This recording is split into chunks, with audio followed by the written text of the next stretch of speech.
Hey friends, what's up? Phillip here with Points of Phillip, and then we also have a wonderful guest, and that is Key over here. Key, thanks so much for coming on. Yeah, happy Saturday. Good evening, everybody. So happy to be here. I'm happy to have you too. And Tyler's Credit Card Tips is actually commenting here. We both actually had a chance to see him in Atlanta, but I had to do the weekend after you did. How was that meetup, by the way? It was good.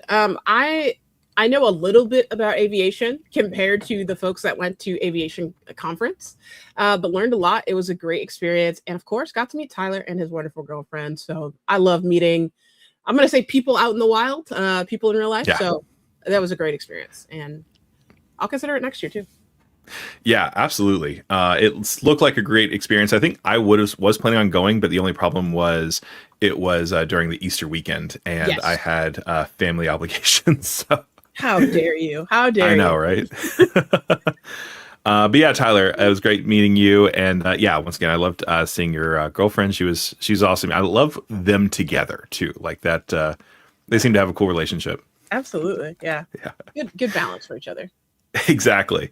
All right, so we don't want to bury the lead too much. We're talking about whether or not we're supposed to be canceling the American Express Platinum card, and I did. I went ahead and I changed my personal Platinum into a personal green card, and I kind of hate it. I like it, but I hate it. Like, so I don't know. What do you think about the Platinum card? Is it worth it? No. The Platinum card for 70+% of people is not worth it. I've personally had a relationship with American Express since at least 2013, definitely 2014 is what it says on my card, but I think I had a corporate card 1 year prior to that. Okay.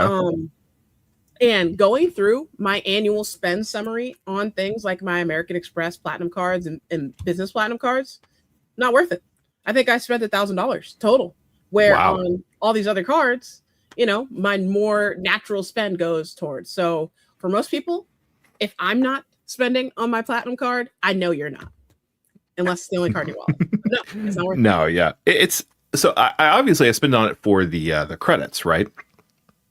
But other than that, I did put the tax and fees, I think, on one Virgin Atlantic flight there, so I got like 5,000 points out of that one, which was not bad. But yeah, no, definitely didn't use it very much. And I think the only hotel stays I actually put on it were for the hotel collection or the Fine Hotels and Resorts bookings, which but yeah, no, I didn't spend that much on it.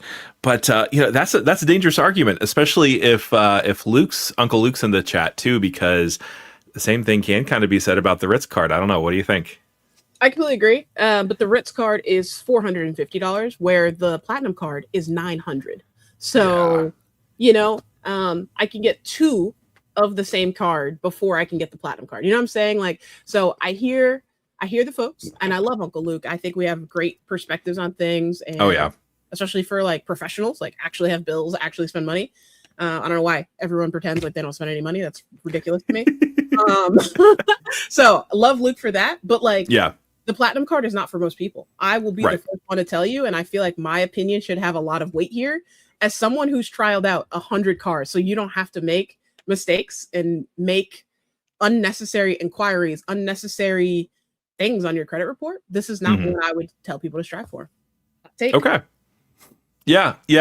It was interesting. So I teach economics, and I was talking to my seniors about credit cards a little bit, and they asked me what the nicest credit card was that I owned, and so obviously I had the personal Plaid at the time, and we talked about that, and we talked about the Ritz Carlton card, and one of my students was like, yeah, I'm gonna try to get the Platinum card, and like she was like thinking in her head, and she was like, if I she got the annual fee like on the monthly, she's like, it's only like $50 a month or whatever the thing was, and I was like, yeah, but what could you be spending $50 a month on instead of that? The Platinum card, I think it's safe to say we agree that it's not for high school students. So I think we lost your sound. Just to be clear, outside of the annual fee, I didn't spend $50 a month on the card the entire time I've had it. Let's just say since 2024, because that's as far back as I can go on my spending analysis here. So like, y'all, if I'm not spending $1,000 on a card that costs me $1,000, Yeah. What are we talking about here? Yeah, we're talking about some Resi credits, some Uber credits, but like I can just take that $900 and reallocate it towards that. Right. And that's $900 if you don't have an authorized user, right? So like I have, at least when I did have it, my wife was an authorized user, so we paid the $195 for her to have it. And so yeah, so we're starting out at $900, but it can be 1,100 ish if you're if you're playing the game that way. And so that can be like really really expensive. And yeah, the credits are great. But to your point, I think I have to say that I've actually spent a lot more money on my green card since I got it than I did on the platinum card. I think that's the case with most people. And the green card is one that I'm like, as we think about what do people call it, the end game or whatever, it's not going to be the end game for me, but I really like to have a consistent, stable card where it's just like my go-to. I don't have to think about where I'm at. It's just coming out of my wallet. I put the spend on it. Great. I will say though, outside of how much I spend on the platinum card or just with American Express in general, if they keep up with these no lifetime language offers, I mean, it's a no-brainer. But outside of that, right? If you're looking for like a long-term consistent card, this is not it. I would say close the door, pass go, do not collect $200 because it's not worth it. Yeah. Yeah. And even from a creator standpoint too, like, obviously we can benefit from referral links if people trust us and are happy enough to support us in that way. But you just need an account open. It doesn't have to be a platinum card. So, there's that. But yeah, no. And one of the things that I like about the green card, the kind of sneaky little benefit of this thing is that the Amex offers on here feel more elite than the Amex offers that I got on the platinum card. Like they're more usable. Because I've like there's stores I can't pronounce on my American Express platinum offers. Like I'm like, what store is this? I have no idea. So more elite on the green. So so basically so the same thing that you're seeing with the platinum card is the same thing that I saw. Like if you want 12,000 points from Breitling for buying a watch, then the platinum is your card. But the green card, we actually used two this past weekend when I was traveling with Wells. We had a Marriott card offer, and I think it was spend $375 and get $150 off. And so we got that, which was nice, and that was already booked. So like that was just easy money basically at that point. And then we also got a national rental car offer, and so I think it was $250 and get $50 off or something like that. Sure. And so when I say that about the green card, it's not that it's more elite. It's just they're a lot more usable because it's just like it's hotels and stuff that I'm actually going to use. Okay, I'm with you on that. Okay, interesting. So maybe I'll have to downgrade one of these to the business green probably is a bit different. Oh yeah. I don't have a personal platinum card. I don't think I have since like 2018 or so. But maybe it's something I start working up the ladder towards. We'll see. Yeah. So you have the business cards, the business platinums too, and I have two open right now, and that's how we were able to get into the Centurion Lounge and stuff like that on our last trip. But I was looking at the numbers, and I think that if I were to subscribe to the belief that I had to have a platinum card open, and the jury's still out if I'm kind of in that camp, I feel like the platinum card would be easier to get value from. What do you think? Easier to get value from. No, Amex made me bougie. Amex is the issuer that told me about Clear. Like I think many years ago, the Clear credit came on the green card when it was $0 to hold in the first year. I know those years have passed, but no. Now all the other credits on the American Express Platinum card are sure they're nice, and if you want to do some mental gymnastics to go to things like Lululemon, Saks, Dell, cell phone credits. What else am I missing? The Resi ones, I think. Resi. That's on the platinum card. Okay. Right. I just can't get behind it. For the average person, I think you should go with a card that's probably in the $150 or less category. There's so much more value you can obtain because on the platinum card, you're earning 1 point per dollar on everything you do when you leave your house, unless all you do is travel. If you're a consultant and they let you put your charges on your personal card, great. But I don't think that's most people. Yeah, those kind of jobs are few and far between. Like we definitely we interact with a lot with people that have those jobs because I feel like the credit card community is kind of skews more towards people that do have those kind of jobs. But I feel like most people probably aren't able to charge a bunch of stuff with their work. Yeah, that's a fair point. I think the thing that kind of tipped it for me was that there's a lot of resi restaurants in my area that I normally go to. So at this point, like that's an easy $400 to just say that that's we're getting value from the $600 with the fine hotels and resorts credit, and then the $200 in airfare credits Sure, well, but airline are you valuing incidental. your time? You have to value your time that you're spending to Yeah, go and check to make sure that's that's still a true. resi restaurant. Yeah, To make sure, like, is this a like yeah, of all the fine hotels and resorts I've stayed at have been magnificent. I'm not going yeah, to downplay that at all, but right. are they where you're trying to be at? Like sometimes Hmm. they're not. Um, like it, for $900, I just wish it was a bit more turnkey. And I know why it isn't. Like I know Mm. I'm asking for a lot, Yeah, but I have to value my time and I'm valuing my time a little bit higher. Like, so we talk yeah, about the $400 or $600. I'm like, okay, if it takes me an hour and a half to find a hotel, what are we valuing that at? You know? yeah, So, yeah, exactly. Sorry, Sadie was barking at something. oh, you don't have to be, oh, that's okay. Protect the house, Sadie. Oh yeah, she's in super protective mode now that Wells here. She's like, nobody will be in my house. um, Uh, but yeah, no, the time thing is definitely right, and I think I found myself kind of playing a game. Like I enjoyed like, okay, so it's the first of the month. I know I'm gonna put my my Dunkin' credit for my gold card on the gift card and like do the things. Like it is fun, but like I think now as you know, like I'm having a little bit more kind of brain drain from dealing with making sure Life. that Wells is fine and everything else. Like it is a lot of time, and even if it's an extra, 5 or 6 hours every other month or something, that's still a lot of time. So yeah, I understand that. Yeah, I just think we have to get beyond just reading the marketing materials because American Express, I Hmm. don't know who they have on their marketing team. Absolutely fantastic. Like they have you Yeah. basically believing you're getting like a 600% ROI for giving Oh them yeah. $900, which is fantastic. Like I love it. I love the hustle. But at the Hmm. same time, like, y'all take a real objective view.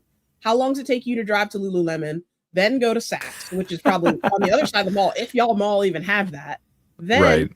you want to make sure you're getting the maximum amount of points. You're going to put $100 resi charge on your platinum card. Why? Yeah. Why? Yeah. Honestly, that was the one thing that pissed me off the most with the platinum card refresh because they were pushing it so hard as a restaurant credit card. And yeah, I know I'm kind of speaking on both sides of my mouth here because I talked about the resi credit on the platinum card, but like it really ticks me off because they're like, because everybody like I for the last couple of years, every quarter John Lang does the same video about the gold card, and like it's always you got to make sure you use it because if someone uses the platinum card they're stupid for food or something like that. And it's hard to fight that. Like, okay, like the gold card's the food card, the platinum card's not the food card, but American Express, they want that extra interchange and they can charge the restaurants more for that fee. And they're trying to have their cake and eat it too. And like like you said, respect the player, but I respect it. yeah, I respect it. I respect yeah, it greatly. yeah. But I think it's like I'm a strategist. I want Hmm. people to be maximizing as much as possible. And like I Yeah. said, if you're not getting multiple consistent upgrade or no lifetime language offers, this should not even be on your radar. I know people that I forget.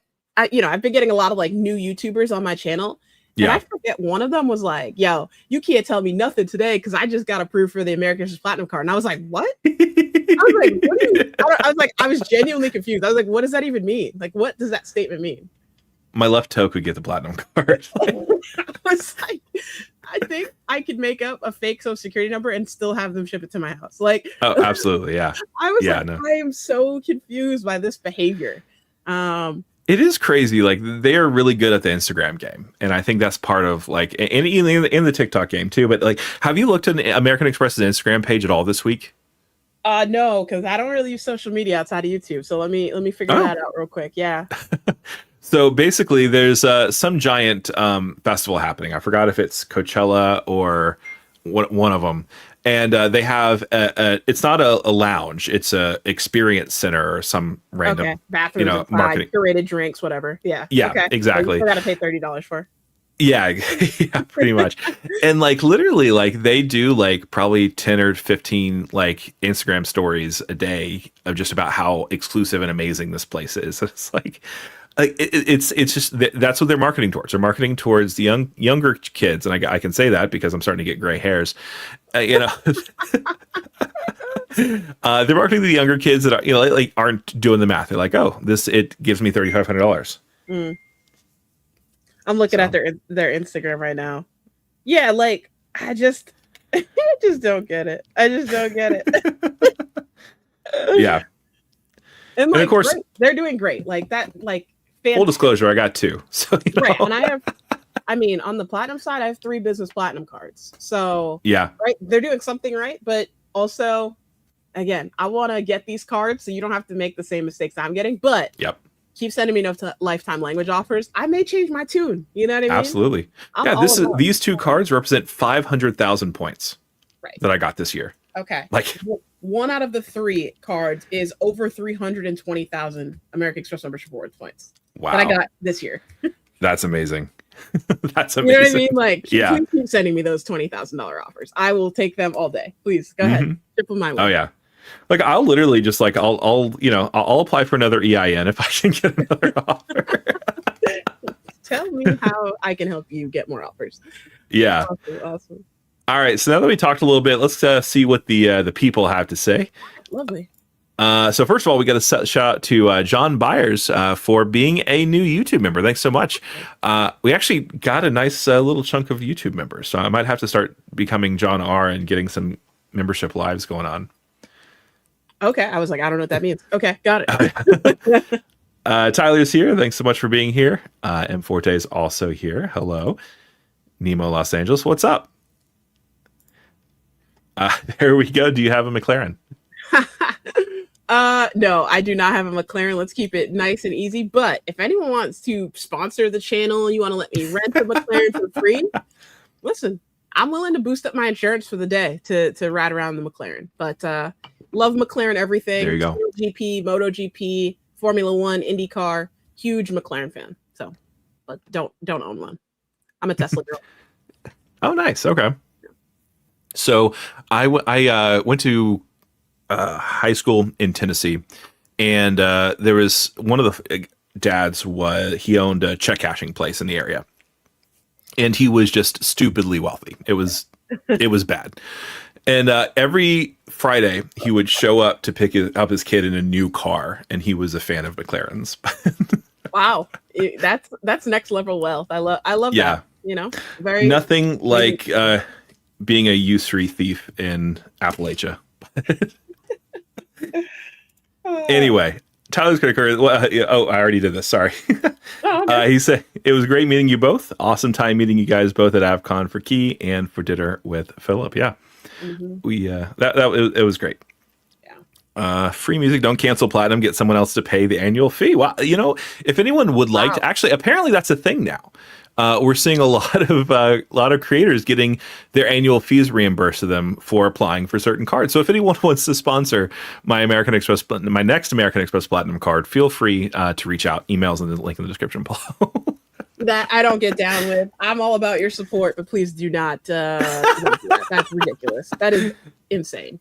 Yeah. But yeah. All right. There are ways to get the annual fee waived, but we'll save that for another time. Go ahead. Right. Yeah, exactly. Tyler's credit card tips. I think the Amex Platinum is one of the harder mainstream cards to really have a definitive answer on whether it's worth it or not. It's so case sensitive. Interesting. That's interesting. Yeah. So for example, right? I don't think it's case sensitive. Here's why. Okay. I am in my early 30s. I have a job. I have a mortgage. I have all these things that normal people have after you pass over the I'm flexing on Instagram phase of your life, right? On one of my cards, I spent almost $55,000 last year. Just one of them. Yeah. And I'm telling you, it was not the American Express Platinum card. It wasn't American Express anything. It wasn't American Express issued. It wasn't American Express co-branded. It wasn't anything that had an American Express logo on there. So for me, as someone that takes 80 flights per year, applies for about a card and a half per month, to me, this is a quick answer and close. If you're not getting lifetime language offers, case closed. Yeah. My answer about the most amount of money I spent on a card last year is different, and it's the business platinum card. And the reason why is because I had the sign up bonus, and then I got caught flat footed, and I had to, for another large purchase, figure out a card that I could use it. It was like $30,000, and I didn't have enough time to sign up for a new card, so I put it on my business platinum again because at that point it had the 2x back, and so I was like, that's at least a little bit better. And so I think last year I put maybe 50 on one card, and it was the business platinum. But right, but you got a sign up bonus for that. It probably gave you an instant card number, and you probably had a quick turnaround on, hey, I need to pay this like ASAP, right? So again, I mean, maybe this is what Tyler means when he says case sensitive, but like that's probably 1% of people. Oh yeah, 100%. You know what I'm saying? Like I can't say that this is a mainstream card for most people. It's a mainstream card, but it is not for most people that are watching this, including myself. Like this is not a card for me either. Right? No, 100%. Points at a time.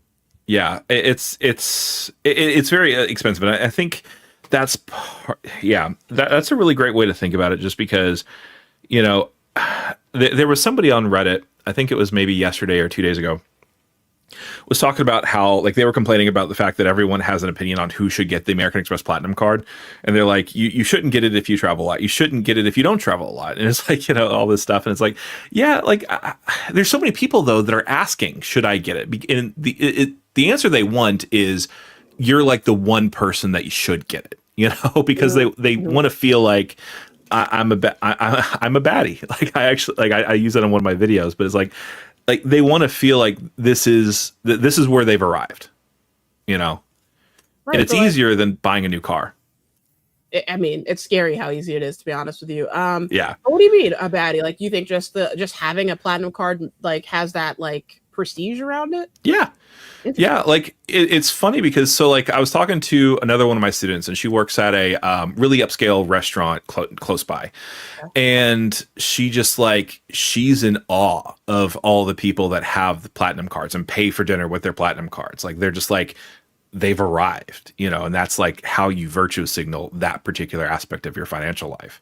Gotcha. And so and it's so easy to get that it's like I can have that luxury and still kind of make it work for me, I think is kind of where everybody wants the answer to be.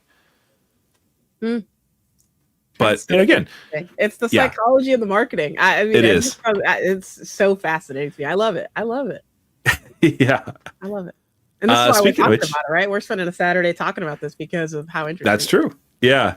Eduardo, I use over 1,000 of the credits organically, and I have my brokerage with Schwab. That boost is worth it if I use the Blue Business Plus as a daily. Yeah, because that turns it into what, a 2.2% back? Yeah. If you subscribe to that math. That's awesome.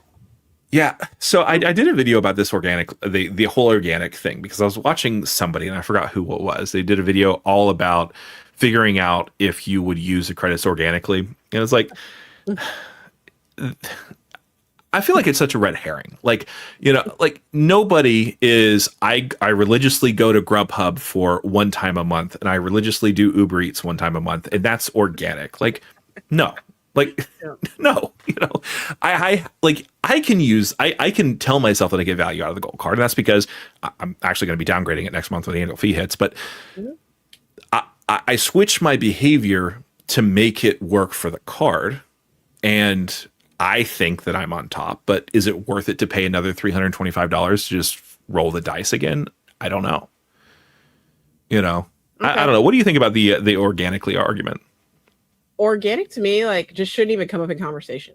Because we are so far out of the normal of most people with credit cards. Most people have 1, 2 credit cards, 2, 3. That's it. Right. For me, having 40 active credit cards, organic is just not a thing that's in my vocabulary. I keep one card in my wallet. People make fun of me all the time. I have the little sticky thing that sticks on the back of my wallet. It has my Tesla key card, my 4-leaf Clover, and my Citi Strata Premier.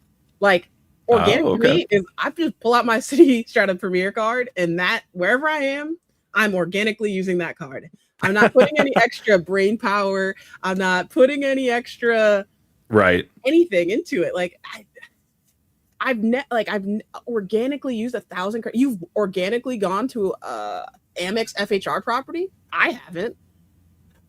No way. Like Yeah. I'm And I just think gonna the, put the my money like easiest way that you can justify saying that is I was like, so for example, like my wife and I, we went to West Palm Beach last summer, Okay. and I killed the credit on the canopy in West Palm Beach. And like we were going for her because she wanted to go thrifting. She was looking for, I think that was the summer of the Martha Stewart cookbook. Like everyone wanted the original version. And so we were just like, we're going to, spend the weekend, go thrifting at a bunch of places in a really rich part of the state, Yeah. And we eventually found what we wanted, but would we have stayed for 2 nights there if we didn't get it for free? Probably not. No. Yeah. Definitely not. No, but we have it, so we used it, Yeah. Yeah, and that's the thing, right? Though I'm going to use it. Like I'm not gonna let it go to waste. But then I'm like, dang, now it comes to a point where I have 13 hotel certificates, 57 airline credits that all expire in December. Right. And now I have these FHR credits that I need to book every 6 months. At some point, organic does not become part of the vocabulary. It just becomes I'm surviving to make sure that I can mentally stomach when that annual fee comes out of my checking account. That's all it is. Like organic, nothing. I don't know. and we love you, Eduardo. No, I'm not. I'm not. Yeah, no, we're definitely not trashing you. We're just kind of like that idea of organic just kind of is an interesting one that again is kind of marketing driven in a lot of ways. Yeah. So I'm guessing the City Strata Premier is the one that you spent the most amount of money on. Yeah, I spent I think it was like $54,900 something in 2025, something like that. Nice. Yeah. And my follow-up question to this is, did you book an I Prefer property?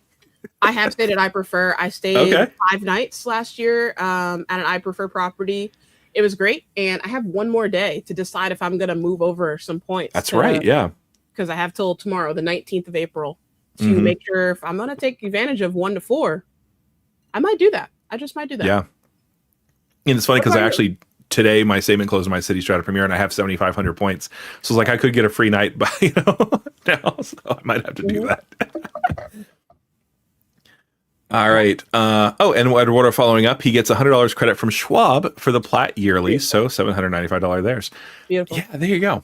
Yeah, Eduardo, if that's like your primary setup, I like roll with it. Like I'm not again not making fun of anyone's setup. For me, my setup is City, right? I think that's pretty clear. It's not American Express, but if it is, and especially you got the Schwab Connect too. Right. I love when you can take money and move it into Schwab because now that's an infinite return. Like, however many years you have until you're about to touch that money is just like astronomical ROI. Oh yeah, absolutely. And that's one of the things I like about that. And I get to why people liked the Bank of America program. And probably will still like it because it's still better than anything else out there. It's just not as good as it used to be. But yeah, no, that's a good way to think about, like, just let your money work for you. Yep, I agree. What else we got? Lenora. Hey, Key and Phillip. Thanks so much for being here. Yeah. Carlos. Interesting enough. Only Amex card that I feel is keeper long term is the Amex Gold. Most important everyday multipliers at 4x. Okay. Yeah. Okay. Okay. I love American Express. I pay them almost $5,000 a year in annual fees, right? My gripe, and I feel like I'm just a negative Nancy today, but my gripe is if I'm paying you $400 in annual fees, why are you putting a cap on how much I can spend? Oh yeah. I know why. I know the reason why. But like it doesn't go along with the like put every charge on an American Express card type of vibe for the min-max type of people. Yeah. You know what I mean? Because we got people that are spending $24,999.99. Like, I just know we do. I know we do. I know we have it. Oh, yeah. But, like, come on, Amex. You're better than this. So here's the thing. I have the gold card. It's active right now. It won't be active next month. Oh, okay. But... so I took my wife out to, I guess it was for our anniversary, and we went to Fleming's because we wanted to treat ourselves because we knew that Wells was coming imminently. And so we're like, this is our last dinner before we have to worry about a babysitter and things like that. So we're going to, go all out. And I used my City Strata Premier and not my gold card. And it was just because I wanted to get my city points because I needed to make an American Airlines redemption. Agreed. And you're not going to get charged when you move your city points to American Airlines either. Yep. But that's the stupidest thing I've ever, like, I hate that. It's like, how are you luxury? Everyone's striving to get this card, and every chance they get, they nickel and dime you with excise tax fees to transfer your points. Oh, wait, you can't put that charge on here. Oh, we're excluding all these things from your purchases. Come on. I just can't. Are we luxury? Are we premium? Or are we not? I've never heard someone say, like, oh, you can only drive your McLaren on Tuesdays and Thursdays because, I don't know. You know what I'm saying? Like, are we premium or not? But at least I get to drive my McLaren. That's true. Yeah, I would drive McLaren every day. Yeah. I love it. So when you get rid of your Amex Gold, is it going to be the Premier that takes the footing, or what are you going to do with that spend now? So it really was. And then with the hotel bookings, I'm less certain. Like I do still want AA, but like basically this would be my AA card. And I don't know if I'm ready to go all in on it at that point. And there was another thing that actually happened, and I want to get your opinion about this because you use it a lot. I was doing the charge to add Wells as a infinite arm seat for a British Airlines business class seat that we're booking for Scotland. And I tried so hard to put it on my City Strata Premier. Like they sent me the text message. I confirmed the text message. I put in the card, like the special ID, like on British Airways website. I confirmed 3 different times. Could not get it to actually go through. Yeah. I hear that all the time. Yeah. And then I just whipped out my American Express green card and boom. No headaches. It popped up the secure Amex thing and then boom, it paid. Yep. Yeah. And it's just like, it's, if Capital One gave me a card that had higher multipliers on general travel, I would probably use that more. But I don't know. The City Strata Premier, the fact that I couldn't use it for like the actual travel redemptions that I wanted to make was kind of frustrating. Yeah, that is frustrating when you get those. Like, respect the security alerts, respect it. Oh, but yeah, also, like, 100%. Yeah, like I should be able to use the card. Yeah, I feel that. Yeah. But I have not figured that out yet. Once the gold card goes away, like City Strata Premier was going to be like fit in with the built up Citian card and City Strata Premier. But I don't know. It may be, it's definitely not, I don't think it's going to be the Saver card. It may be the Chase Sapphire Preferred actually. Ooh, okay. That's unique. Yeah. I like it. All right. Yeah, because I mean, the built cards, it fixes everything that we hate about the Chase Sapphire Preferred, but you do have to pay an extra $100 to fix it, which kind of sucks. Yeah. But I'm talking about the Obsidian card. But yeah, Calder, this is an interesting question. What airlines do you both select on your business platinums? Great. I have 3. So I select Delta, JetBlue, American Airlines. Smart. I like that. Yeah. So that's why I have 3. Those are the 3 most popular airlines that I fly, multiple times per year. Yeah.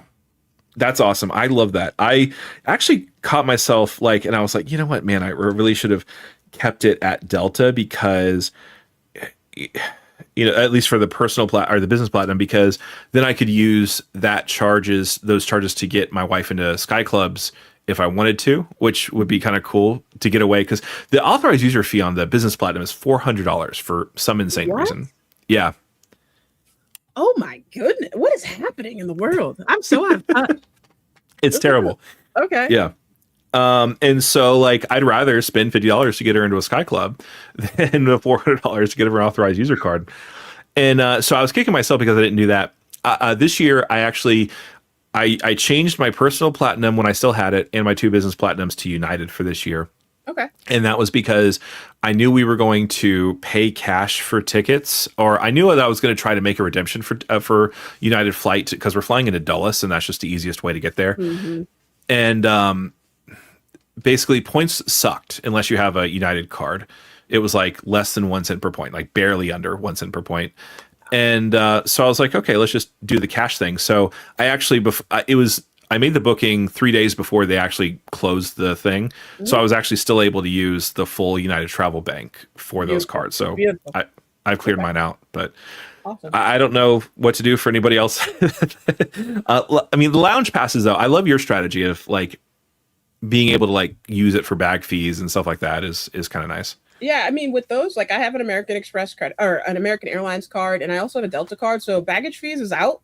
I use it for flights. I'll talk about it later. We're a little early on in this, but I use my airline and settle credits for flights. Nice. Period. Regardless of those airlines that I just chose. Good job. Yeah. I just don't have time for like baggage fees. Like I'm not paying $40 of baggage. I'm just not doing that. That's crazy. Yeah. Yeah. All right. My Mississippi family. I have the Morgan Stanley Platinum credit card, and it's definitely worth it. I get over $2,000 in value yearly. Awesome. Glad you're making it work. I love it. Listen. Yeah. I think it's for a very specific amount of people. Right. If those people happen to be here today, round of applause. I love that. There you go. And Morgan Stanley is the one that has, if you have a banking relationship with them, right? You don't pay an authorized user fee. Okay. And they also give you towards your fee, right? So so if you qualify to get the card, then you don't pay for the first authorized user. And then if you, depending on which type of products you have, you can get the annual fee covered. Or at least, I think it is the annual fee still covered. So yeah, 100%. Yeah. It's basically like, it's either, if you're in the military, definitely get it.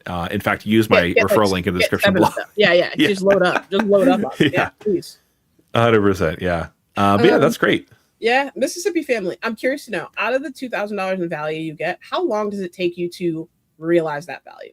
Is it hours, days, weeks? I'm trying to understand. Like, I just have too many cards, so I think I'm having a hard time fathoming, valuing that at $2,000. I think that's really what it is for me. Yeah, like there's cards now that I get because every card has a hotel credit, right? And I just legitimately like, I'm never going to use this credit, and it's like, am I okay getting this card, assuming that I never get value from this card, like from the credits anyway? So yeah. Because the Obsidian card, I'm never going to use the hotel credit on that card. Oh, yeah.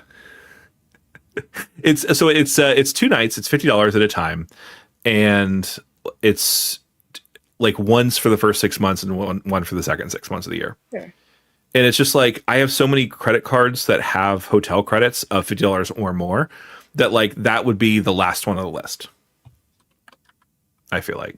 Okay. I don't know. Tell me if I'm wrong in the comments. I love everyone's opinions. Let's see what the people say. Yeah, we definitely should be earning some opinions. We've said some stuff. Oh, I've said some stuff. I know I've probably gotten other people's skin like a mug today. Jen's 20 minutes is here. Thanks so much. Sorry, life was lifing. Yeah, it does that sometimes. Yeah. Glad you're here though. Nemo saying exactly. It's a lot of time. Phillip is saying not for 1% back for $895 annual fee. That's what I'm saying. Yeah. It's funny because the luxury MasterCards, we love to trash because they suck in a lot of fun ways. Yeah. But on a very literal basis, how different is the luxury MasterCard to the Platinum card? If we exclude the sign-up bonus, not. Yeah. Yeah. Yeah, like it's Isn't that funny. Barclays or something? I was just trying to think. I think isn't it Credit One? I don't think it's Credit One. I think it's two. People make fun of me that I slam on my keyboard, so I'm gonna try and type gently today. Barclays, yeah. Oh wow, Barclays. Yeah. Wow. Okay, 2% back on airfare and hotels, 2% back on airfare redemptions. I don't even know what that means, and 1.5% back on everything else. $700 fee. Notice they don't tell you how much you earn; they just tell you how much you can redeem. So it's just basically like one point is worth 2 cents in their portal, essentially. Yeah. Which is like, yeah, sure. Narikin is here. Thanks so much for being here. You can drive a McLaren here at Speed Vegas. There you go. I love Vegas. Oh, will you come with me if I come out for a Las Vegas Aces game? I'll meet you at the There you track. go. Let's do it. I would love that. That'd be sick. That's amazing. I love that. I'll do that. Yeah. Philmo's here at Key Sabres versus Bruins this week. I think Buffalo has it finally this year. There we go. Hey, we'll see. Time will tell. Hours will tell from now. Awesome. Philmo, best of luck. Yeah. Bruce coming in with the heat. 80 flights, 8 cards a year. That doesn't even sound enjoyable. I love flying. Yeah. So it's very enjoyable for me. Yeah. Flying is like my mental just relaxation time. There's just something I love about it so much. And I Yeah. love experiencing new people, new culture, new food, Oh, new yeah. everything. I love it. So, Yeah. and it's 12 cards a year. I usually average 12 cards a year. So I know that's probably sending Bruce into a tizzy. 80 flights plus 12 cards. I was talking to Anthony about how many cards I've opened, and I'm already at 12. In 2026? Yeah. Oh, you gonna make Bruce have a heart attack. Yeah. Oh man. Okay. I need to do a video about that. But yeah, no, I agree with the flight thing. Because we have the cards that give us like access to clear, access to TSA pre-check and stuff like that. So like most of the stressful things about traveling have been removed. Mm-hmm. That it's like once you learn the rhythm and you know what to do at TSA and you know like what to do, like I feel like it isn't as bad as some people kind of feel like. I don't know. Am I just being naive here? No, I don't get the travel anxiety, but I know when people step foot in an airport, something happens to them. And Yeah. No judgment. Like I get it. It is a scary concept. I understand that. Yeah. But that's just not, I don't get that. I get to experience something brand new, maybe that I read in a book, I saw on a magazine, and Yeah. I love it. I love paying for the potential to get so much more in value, and that's what Points and Miles has done for my life. I would have never traveled 80 flights without Points and Miles a year. No, yeah, 100%. Yeah, I would have never. Okay, we'll never. drive. Yeah, yeah, never. Yeah, 100%. My father-in-law, we actually made him an authorized user on my Ritz card, and like so he has the physical card and the priority pass because they were doing a trip, and he's one of those people that has to be there 5 hours before they tell you to be there. Sure. And he was there. He was in Orlando, and he was at the gate 3 hours before they were supposed to start boarding.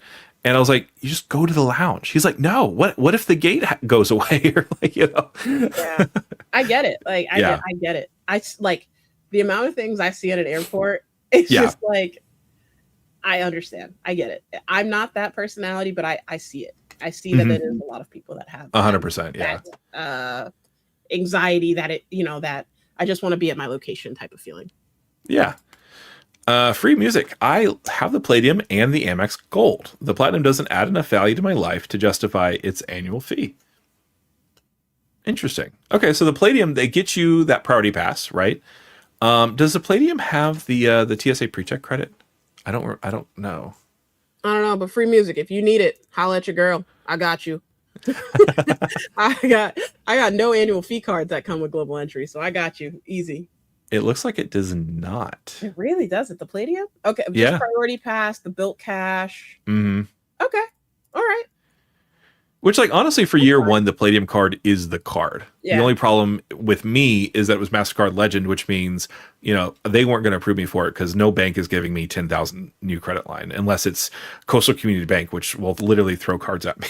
Okay. But here's the thing. Out of these cards, I would say these aren't travel cards, so they don't need things like global entry. That's true. But that's true. I know people get upset when I say shit like that too. So I'm gonna chill for a minute. That was my second build video, and I got flamed so hard in the comments. Tight. Yeah. I won't wait for the comments for people coming at me on this fine Saturday. Yeah.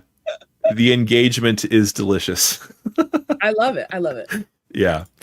Simply Andy here. Just a quick shout out for Simply Andy. He's actually going to be on our live stream next weekend. We already have it booked and scheduled. So if you want to hear more about what he's talking about, you can see it next weekend. But he's saying the Platinum card finally definitely fits my lifestyle, but after holding it and keeping up with credits, maybe want to close it on the renewal fee. Good for sign-up bonus though. Great, fantastic. 10 out of 10. Gold medal for sign-up bonus. Oh yeah, which is kind of crazy because like when you take a look at it is a little bit more difficult to get the sign up bonus now. They made it 12,000. It is 12,000 in spend now. The last time I thought, yeah, and so that makes it a little bit more difficult. But if you can hit that spend, like that's a nice chunk of points. I agree. Yeah. Yes. I will say though, when I did my my sign up bonus on the upgrade offer, because they gave me it was 125,000 points to upgrade from my gold to the platinum. Mhm. Spending on the platinum card, it hurt me physically. Like, we would use it, and I was like, I've been using this card the entire month, and it's like 1,300 points. I'm like, this is supposed to be a dinner out. Like, what is going on? Yeah. Yeah. For me, if it hurts you when the annual fee comes due, that's probably a card that's not for your setup.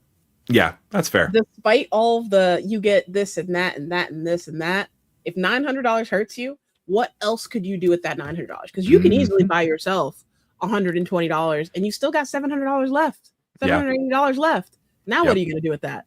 Yeah. And I think another thing, Lululemon, fantastic. Now you don't have to go quarterly. You can go one time. Okay. There you go. You know what I mean? So I could start. But then you got to pay full price for Lululemon, and it sounds a lot less appetizing. Full price. Come on. Yeah. Go through Rakuten. There you go. There you go. I love Rakuten. But thanks so much, Andy. Love it, Andy. Can't wait to see you next week. Yeah. Felissa, hi Keith and Phillip. Glad to catch this live. I refuse to get that card. I keep getting the offer on my gold card page, but I'm not getting 4x points on international dining because Amex won't code correctly. You only get it in the United States. That's why. I think that's the business platinum, or the business gold is US. I think it's supposed to be internationally for the regular one though. Let me double check you that. Can tell I haven't had this card in a second. Gold card. Oh yeah, worldwide up to 50,000 and 4x on US supermarkets. Okay. Oh yeah. So so the supermarkets is yeah. Okay. Interesting. I wonder why it's not coded correctly. It's probably because like if you go to like a bodega or like a neighborhood market, maybe it's just has a different vendor code or something. That's true. Okay. Or sometimes like bakeries aren't coded as restaurants and stuff like that. Yes. With the 12,000 sub, you're going to see it pulled out at the most random places. Yeah. That's true. It's funny. I literally, so has anyone ever, so there's a couple people that are watching that are in Florida, and every year there's something in Plant City called the Strawberry Festival. And it's just as like country and hick as you think it is, right? Plant City is well known for strawberries, and so they have the Strawberry Festival, and so like they have like a mascot that's dressed up as a strawberry. You can get strawberry flavored barbecue tacos and like all the stuff. I don't know about that. Okay. Yeah, it was not the best. Okay, I was gonna that. Okay. The best one is there's a Catholic church that does like a huge strawberry shortcake like stand, and they like pack it in, but it's so good and it's definitely worth it. Okay. But anyway, so I had just gotten the physical card the day before we went last year. And so I started using it, and the amount of people, like there's this one lady, she's like, I just want to throw this. Can I throw this at something? Like, I was like, yeah, sure. She just threw your card like a boomerang, hoping it would come back. Yeah. That's awesome. All right. But yeah, so I was just walking around the Strawberry Festival with a platinum card. You should have put it on Instagram. Amex would have picked it up. Oh yeah, there you go. Maybe I should do that. Man, see? Gotta keep me around. Yeah, 12K in spend. Yeah, that's a lot. $2,000 a month is more than the average amount. Like I think they said they did a report that the average amount of spend that goes on their credit cards is about $1,400 a month. Oh wow! Oh yeah. Like and of course month, that's right? Month, right? Yeah, and of course that there's probably outliers on both sides, right? There's a lot of software cards, and there's a lot of like 100,000 people. I use this for everything, every transaction type people. Okay. Yeah. Wow. Good research on that.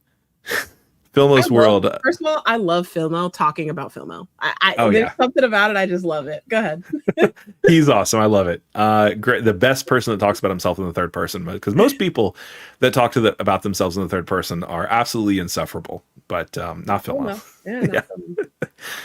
He loves his platinum because all his Delta flights have long layovers. It's the regional airport curse. Could care less about using every credit or the lack of multipliers. Okay. There you go. So you're just using the Delta Sky Club and the Centurion Lounge, I'm guessing? Yeah. Okay. That's another reason to have a business platinum as well, because it doubles your Sky Club access if you need it. Touche. But yeah, no, that's I get that. I think I've told a lot of people this, that living in Orlando is probably one of the best places for points and miles, just because everywhere flies here. Like there's literally 100 airports I can get a direct flight tomorrow.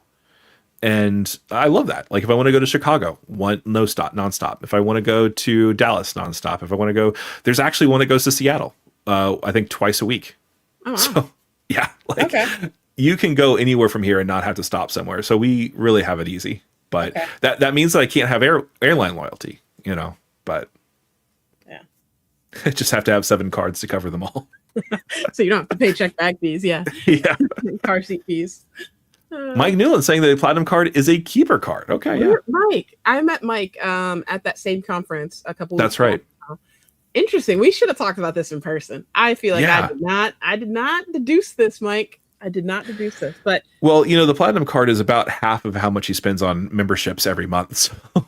yeah, and I think he said he runs a business as well. So I'm surprised Oh, it's yeah. not the business platinum or the business gold for advertise. Like I don't know what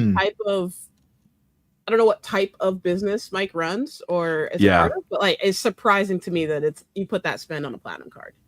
Yeah. Well, I don't know if he's putting the spend on. I think it's just it's a keeper card. Just a keeper. Yeah. All right. I have to confess, I was an idiot up until yesterday. So I do actually, I'm getting more and more expenses for my YouTube channel. So between, Adobe, between Squarespace and Asana and stuff like that, I realized that I actually have most of my expenses are software related expenses. So I was like, I have a business gold card. I need to be spending it on the business gold card. So now as of yesterday, I am, but I was putting everything on the Blue Business Plus before. Okay. All right. But listen, we all go through it, Phillip. If we did a mistakes video, we'd be here till 2029 roughly, just on my mistakes. So, but thank you for sharing. I think that'll help some people out, especially as they maybe look to evaluate their spend. Yeah, exactly. Calder's here. CSR credits this year: $300 travel for a flight I was already booking, $150 for a hockey game, $250 for booking the hotel for my family trip. About as organic as I've ever used credits. Beautiful. All right. Yeah. It is funny though, like, because I think whenever Spencer says that he uses all the credits on the CSR organically, like nobody actually believes him, but it is possible, it is possible. No. Okay, so Colt has an interesting statement here. Do you need the platinum? Probably not. Can you make use of it and get positive value? And I think yes.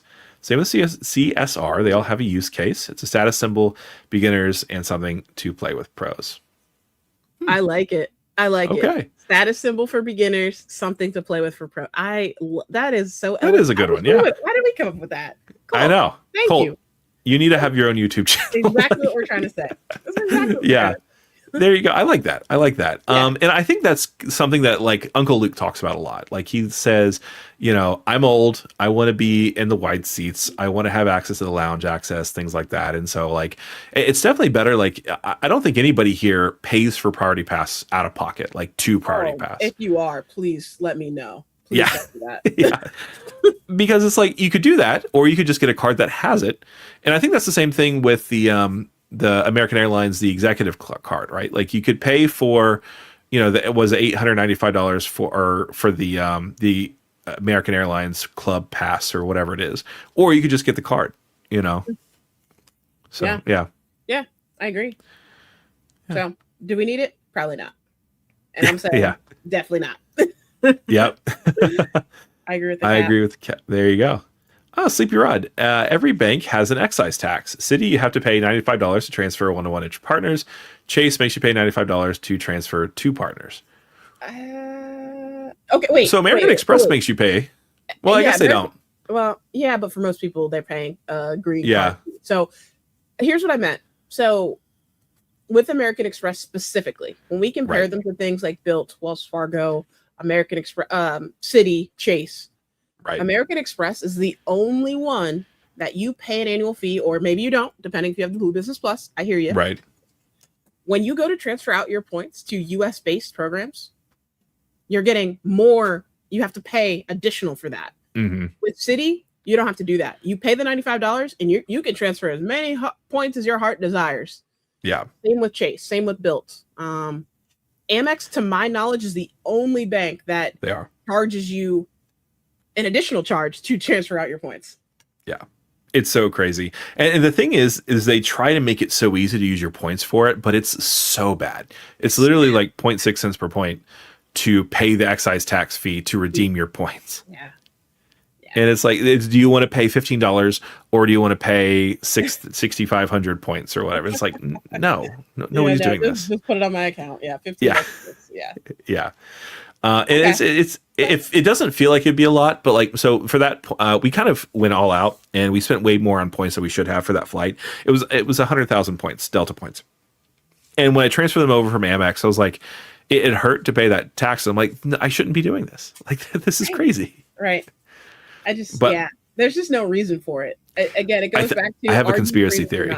Are you premium or not? But go to your conspiracy. Go ahead. So I think that Delta wants more people to use their Delta cards instead of their Amex Gold cards. And so they're trying to make it harder to actually convert your Amex points to Delta. I think that's what it is. Ooh, beautiful. Okay. All right. I like it. I love a good conspiracy. That's great. Yeah. Oh, there we go. Okay. We have so many good points here. I love the chat. Is it Jaime? Is thinking of upgrading my gold card to a second platinum card. No points bonus. Just love the credits that much. Okay. Oh, no. So before you go too hard on him, I got to say, every time I open up my Amex app and it says, thinking of the platinum card, you could get upgraded to it. And it's like no offer, but you could still get it. I'm like, yeah. I think about it for like half a second. Like, is today the day? And it hasn't been the day yet. I'm not going to go hard on Jaime or Jamie here. I would just say, why not? Like, which specific credit are we talking about? Because you can easily take that gap between the $900 annual fee and what is it for the gold? $373, $350? $325 for the personal, $375 for the business. Okay. We can just take that, the delta between that, not Delta Airlines. We take the delta between those and let's just put that money towards whatever that credit is, because it can't be all the credits. It can't be. I will not believe you if you try and look me in my face and tell me I get 100% of value on a credit and then get the same card and you still value it at 100%. There's just no possible way you're about to tell me that. There's no possible You're way. telling me you don't have 2 subscriptions to that gym membership online? Right. You know what I'm saying? Like, I don't even have YouTube Premium. So, like, I'm definitely the wrong person for this conversation. The amount of YouTubers that don't have YouTube Premium is surprising to me, honestly. Wait, do you have YouTube Premium? Am I the only one? Am I? Okay, yeah. Sledge makes fun of me all the time. Chad I don't know. I just don't have it. Well, see, so my wife and I, like, we struggled with finding out what to watch. And now we just have our YouTubers that we're subscribed to, and we just watch whatever the new thing is. Cool. And so, like, YouTube Premium will quite literally be the last streaming service I get rid of because it's the one I use. Okay. So I think Apple TV would be the last one I would ever cancel. Interesting. Okay. Everything on Apple TV to me has been like so gold, so much, like just so interesting, and they don't drag their shows out or their movies. That's true. Yeah. It's to the point. Yeah, I really loved Foundation. That was a good one. Okay. It's in my queue right now. I just finished For All Mankind or For Mankind. Oh yeah. That was solid. I started watching it. I just couldn't get through the first episode. I just wasn't into it, but it looked like a solid one. But all right. Yeah, sorry, we're all over the place. Yeah, no, we're good. All right. He continues. Got a super nice Resi restaurant 8 minutes from home. There you go. A Lululemon 10 minutes away. Okay. I have to talk to you about this. So we live in the suburbs of Orlando. And so it's about 20 minutes into downtown area for me for work. And we have one Resi restaurant becoming 2 within 10 minutes of me. And they both kind of suck. Like I was literally like, before I got rid of my platinum card, I downgraded my platinum without using the Resi credits for last quarter.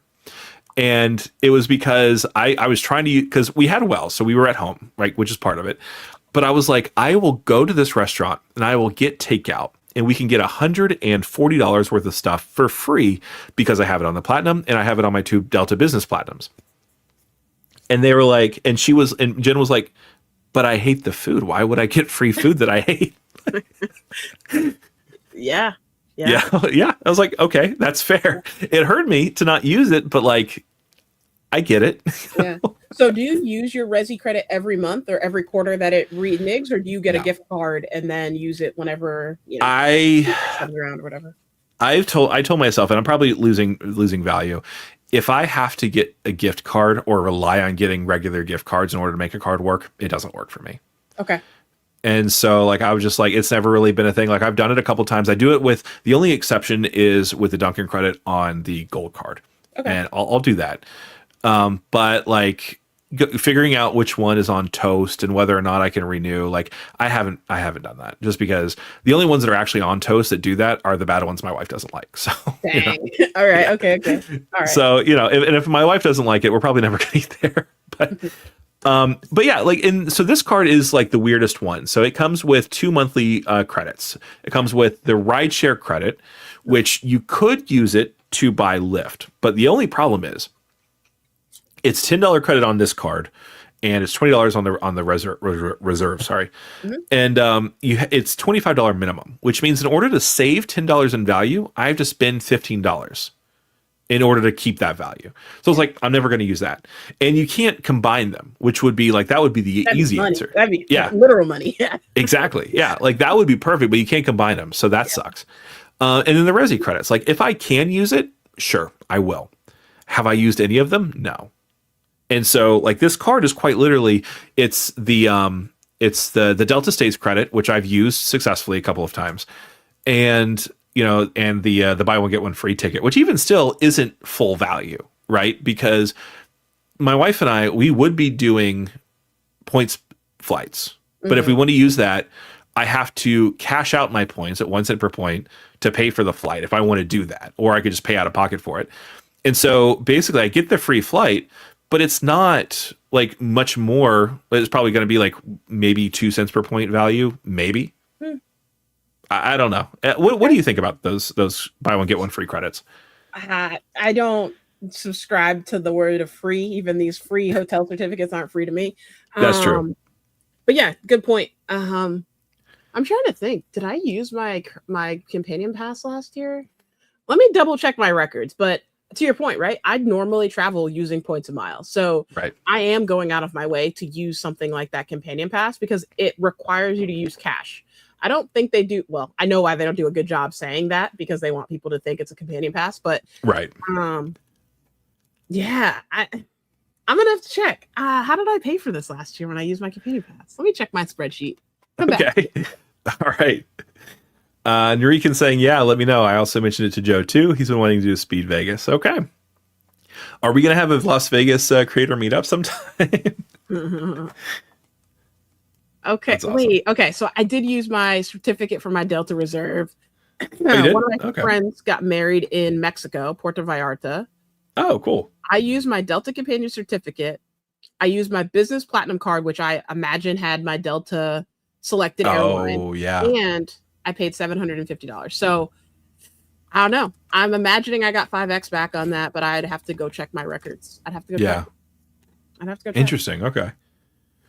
Another thing that we do have to talk about sometime when we get caught up with the comments is how to use the 35% rebate on the business platinum, because I have not been able to figure it out yet. Okay, perfect. We'll do that. CSR. I'll take the CSR over platinum any day. Outside the US platinum card is useless. Interesting. Oh, man. Now this is good. This is juicy now. All right. Okay. Outside the US, the platinum card is useless. So I'm assuming the angle is just acceptability. Oh, okay. Because I was like, I was reading it again because I was like, maybe I'm missing something. But okay. Okay. So it is kind of funny. So when I got into Paris, I allow the banking apps to track my location, and probably a bad thing. But once I did that, I got an email from American Express, like literally like within an hour of me arriving into Paris. Here are a list of the places that take American Express. Oh. And I was like, okay.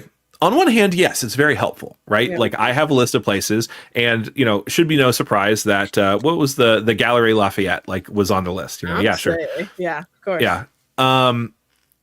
But also, if one of the major tourist destinations in the world has a list of the places that take your card, there might be a problem. Sure. Okay.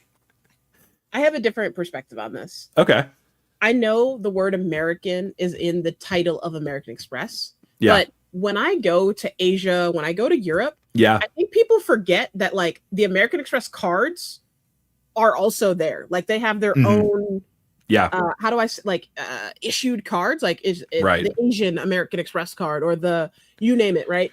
Right. Hong Kong, Singaporean, Philippine, whatever. I don't know how to say it correctly, but like I don't know where this piece came from about like no one else has American Express cards outside of America. Like I'm not quite grasping it because everywhere I go, I'm like, oh, cool. There are interesting perks on this, Hong Yeah. Kong American Express card that they have here, American Yeah. Express Platinum card.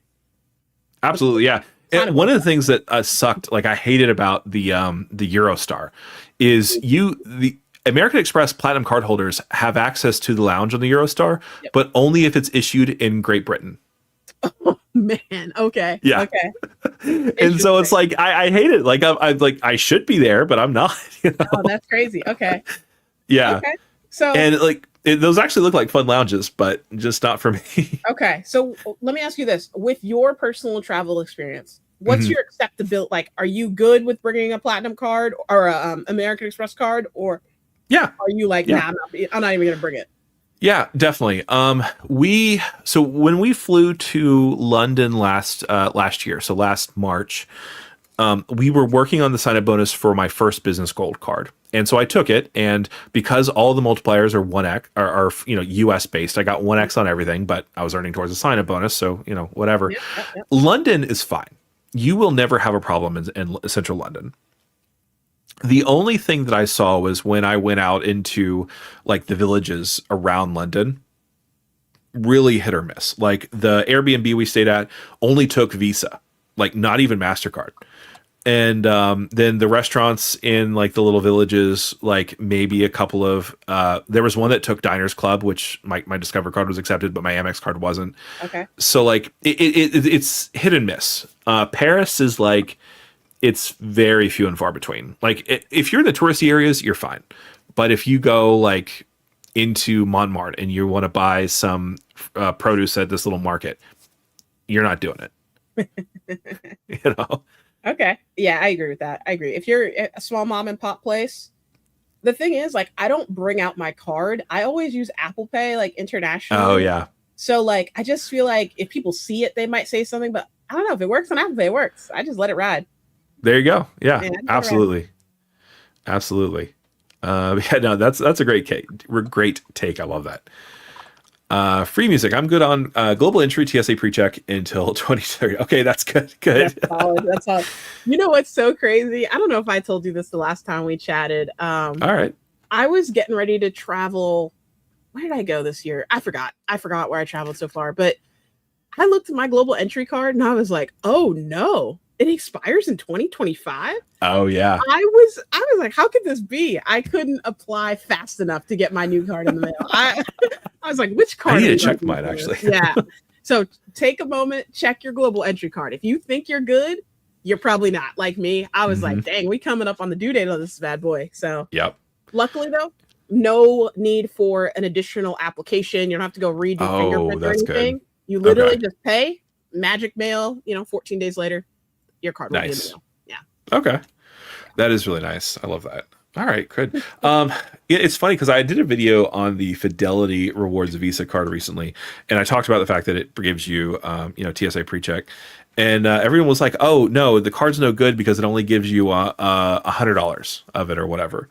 And I was like, "You're not paying for the card." Yeah, that's true. It's only 100 or of the fee. So if you're getting the global entry, you're paying $20. Oh, but, people, come on, man. yeah, For a no fee card? it's a free card. Yeah. People are. Oh, let's move on. That's so good. We got to min-max this thing. That's rich. Yeah. But get the PenFed Pathfinder card because it is truly free.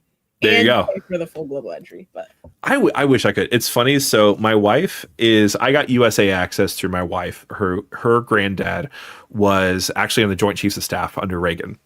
And for some reason, USA is the only bank that they actually had access to. So like because he's no longer here, I don't have access to PinFed anymore. So like it sucks, but it looks like a great card.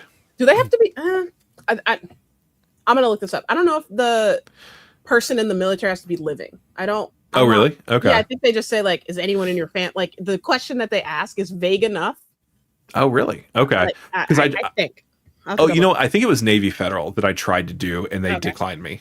But I haven't tried PinFed, so I'll have to do that next. You can do they don't pull your credit. They will let you know if you're approved before they pull your credit. Yeah. All right. So, I might have to do a live apply. Not that I have to twist your arm to apply for a new card. No. Yeah. I did my Built Obsidian application on a live stream one time. That's awesome. There we go. Yeah, background below. Mention anything about Built and engagement goes up at least 2x. Yeah, it's yeah. There's a reason why nobody can shut up about it. How are you spending your Built points, or are you just collecting them right now? So right now I'm collecting them, and the reason why is because we already have everything booked up through next year, and so I'm not sure if I want to send them to Hyatt or if I want to send them to Atmos. And here's the kicker, do I want to use them in the Built Travel Portal? And this is going to sound like the stupidest thing, but they have a point boost. It's 1.25 cents per point for hotels, which means, and the other half of this coin is that you can book Disney property hotels via the Built Travel Portal. Oh, okay. Okay. So this is one of the only point systems that actually gets you access to booking Disney property. So like, this is the only chance I have of actually getting the Grand Floridian for free. Okay. And so like, that's the only reason why it's still in Built, and I just haven't transferred it to Atmos or something, because I'm like, if we're going to use the points for this, like I kind of want to be able to do that. So gotcha. Okay. I love it. But I'm actually sitting on 98,000 Built points right now. Okay. Yeah. All right. I was asking how to get rid of 19,000, so never mind. I'll save that question for somebody else. Yeah. Nice. Yeah. I mean, it's weird. Like it's funny. So like I have been kind of like the have-nots on points for so long. Like when I first got my gold card and it was my only card, like I was like struggling to get it to like 100,000 points. Like I've hit so many sign-up bonuses between all my business golds and all my business platinums. Mm-hmm. Like I get stressed out if I get under 300,000 in membership reward points now. I feel you on that. Like it's like, oh no, I got to replenish it. I have that same thing.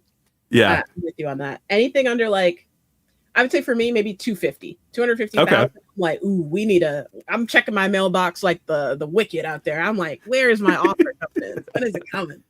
Yeah, like, and that's honestly like, if you have the spin to make the venture business card work, I think that's one of the reasons why that's so huge. Because, if you're just looking for Virgin points, like they get enough of a point boost that like Capital One's an easy way to get there. Okay. I like it. It depends on if you value Virgin points, which I do a decent amount. Okay. I've been using a lot of Virgin because for whatever reason, Delta's wanting like 40, 50,000 Delta miles. And I'm like, or I could pay 11,000 on Virgin. I'm going to do that. Question for you, because you actually may know. Yeah. So my wife and I screwed up in reverse by giving her first class on every flight flight last summer. Yeah. And so now she's like, we're going to live the good life. The only problem is the award availability with those is usually economy. Mm-hmm. How easy has it been for you, or is it possible to upgrade those seats with points down the road? Yeah, as long as it appears in your Delta account, there's always I feel like I haven't had an issue where I can't see the upgrade offer. Okay. The upgrade offer anything valuable, I'm going to say, meh. Let me see. I think I have a picture real quick. So I booked a pretty cheap fare the other day. Man, don't tell me I don't have these pictures. Dang. Okay. Oh, I do. Okay. They wanted to upgrade to Delta One. 809. Oh, you can't see it, I don't think. 800. Oh, yeah, we can make it out a little bit. Let me see. Turn this off. Okay. $899 or 89,000 Delta Sky Miles to Delta One. I was like, the flight wasn't this much. I was like, what are we talking about? What was the distance of the flight? 7 hours or something like that. Oh, Or okay. for Delta Premium, they wanted $13.95. I'm like, Delta Premium is more than Delta One. Wow. So like, That's if you crazy. were looking to upgrade, fine.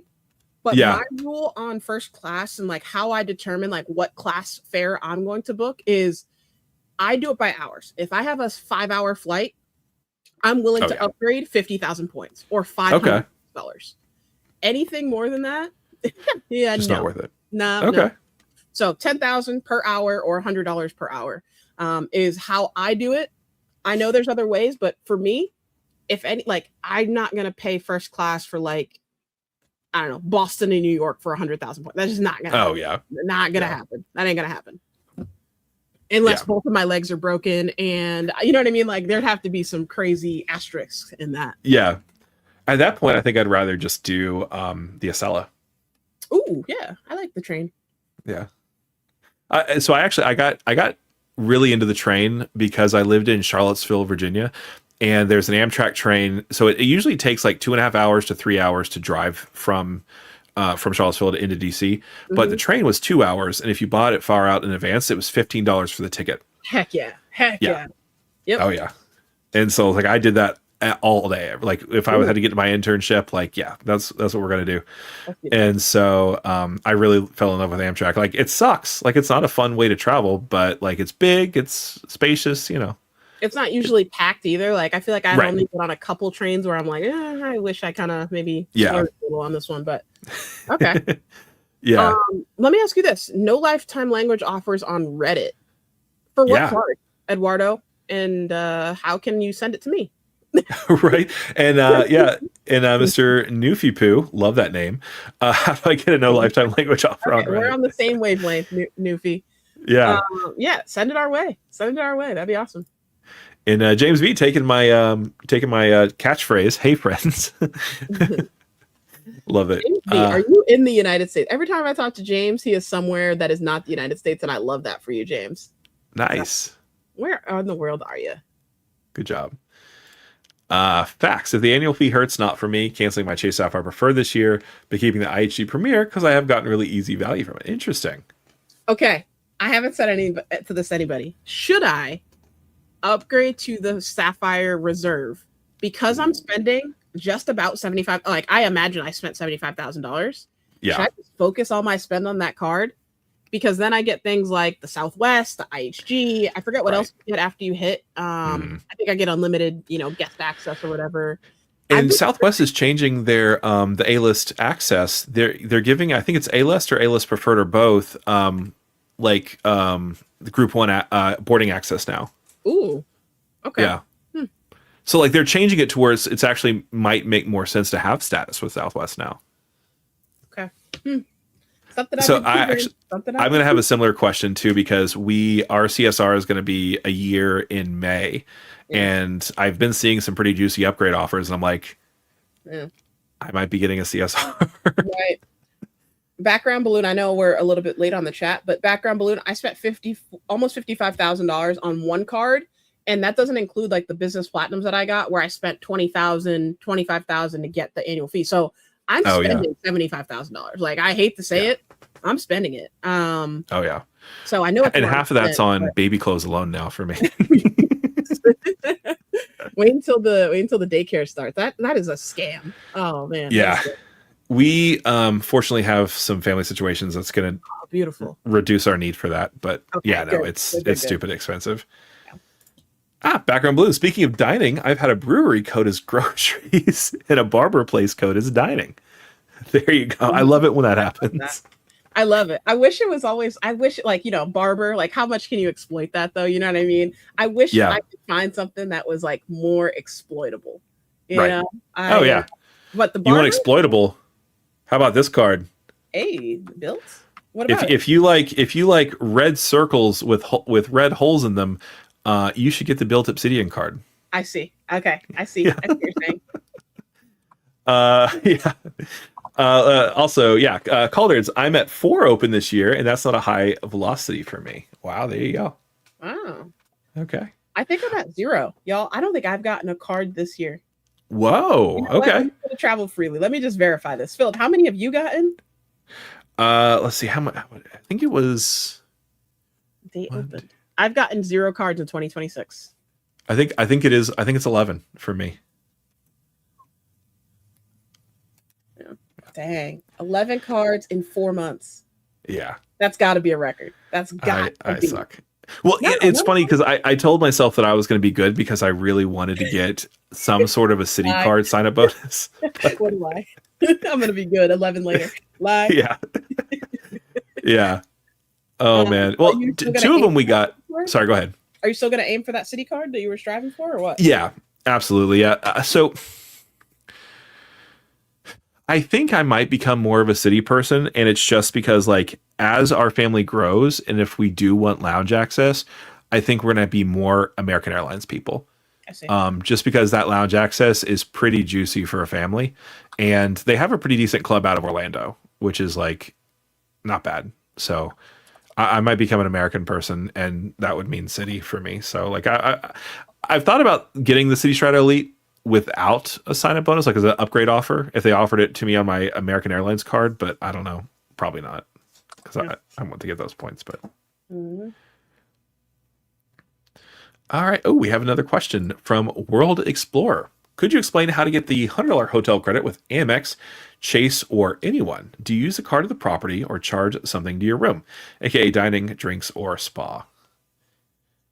100. Okay. Oh wait, with Chase, right? You have to use the travel portal. Is that what we're talking about? The $50 fee? I think he's talking about, like, you know, when you have access to the booking like system, and it tells you $100 property credit. I think that's what he's talking about. Oh, okay. So World Traveler, at every property, it's a bit different. So when you book those fine hotels and resorts, or those the hotel collection or the edit, you fill in the blank on luxury property branding. Right. It will tell you exactly how you can spend it. And oftentimes, as soon as you check in, they have a letter with your name on it, and it'll tell you, welcome, Mrs. Kiki Adventures. You can spend, we've complimented, upgraded your room. We've given you 4 p.m. late checkout. And it'll tell you, hey, you can only use this at the spa. You can only use this for in-room dining, or maybe it excludes in-room dining and you can only use it at the restaurant. It is very specific to the property. So unfortunately, it's hard to answer the question without knowing the specific property. Yeah. And I think there's a rule that if there's one thing you want it to code that to qualify for that credit, it's not going to. That's fast. Yeah. And a lot of at least recently, like the past, I don't know, since March for me, when I leave, so let's just say I have $100 credit and I'm not going to use all $100 for whatever reason. So I will leave the rest in tips. So let's say I spent $40. I'll leave a $60 tip. Recently, they haven't been covering the tip. Yeah. Some credits, some places do that. New thing since March. They what happened, but yeah. When I stayed at the Canopy in West Palm Beach, which is an amazing property if you're ever in West Palm Beach, I love it. And I was planning on using it for the valet parking because I think it was something stupid. It was like $45 a night or something. Oh, that's crazy, yeah. Yeah, and they were like, no, because it's an outside company that you got to pay for that, directly.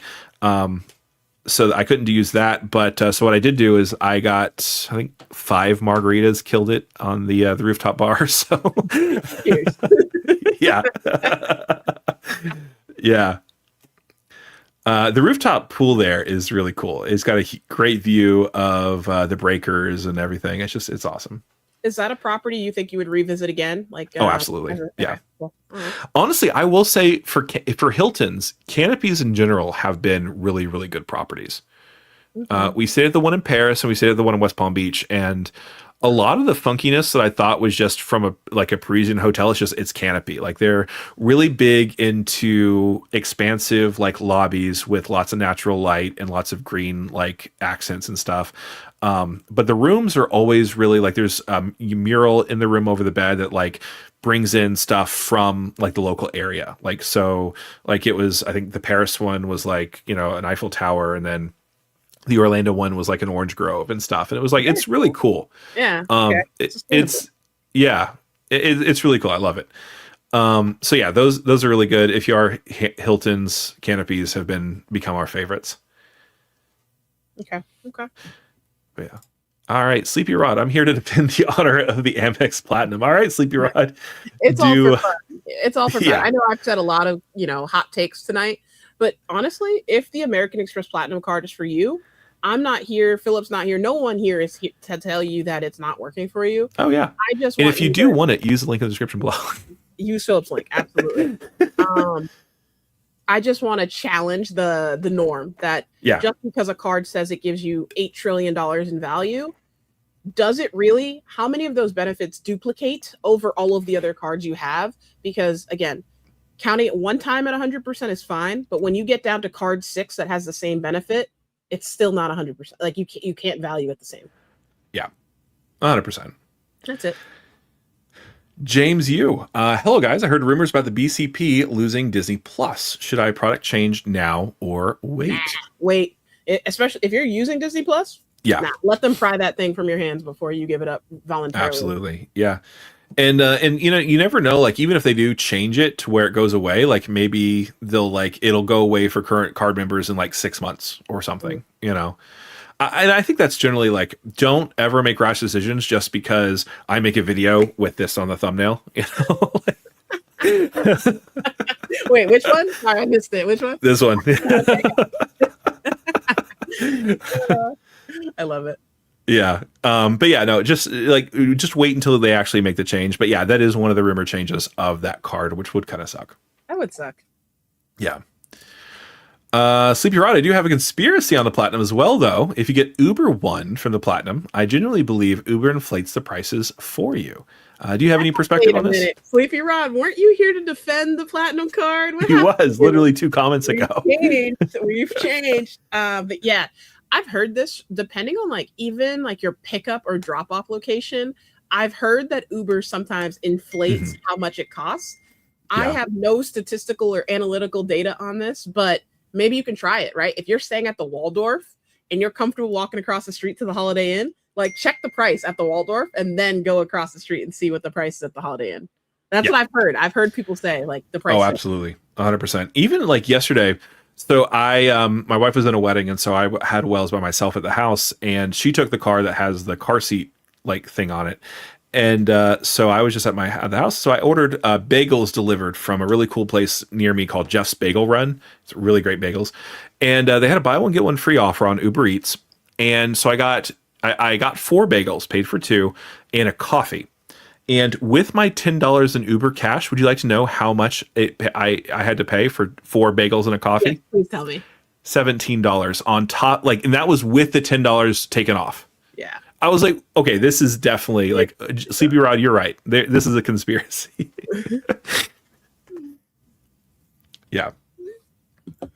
Okay, World Explorer. I'm thinking about doing that also with my gold cards in September. There's no value with a gold card. I think he's talking about downgrading, maybe. Yeah. Okay. Downgrade. Hopefully downgrading and not upgrading. I would go the green card. The green card doesn't have the USA restrictions or the So I would go the green card. I would not go to the platinum card. I think that would be wild. And the green card, I think I did do a video about this not too long ago, where you can kind of finesse that dining category to make it groceries if you really want to. But it is difficult. If we're gonna give the Chase Sapphire Preferred, the shade for doing online grocery, then, we should do that for the green card as well. But you can make it grocery if you want to with the green card. Yeah. All right. James, do you use the Disney Plus credit? If so, why would you product change now? Yeah. Continuing to change, just remember. Yeah. I think, honestly, a lot of people, talk about changing things based on rumors and things, and even with the Mesa card, which the Mesa crashed and burned. I was left holding, I think, 15,000 points in there. But just because it could go down or something could be destroyed in the future doesn't mean you don't play the game today. Correct. You have to play the game today as it's dealt.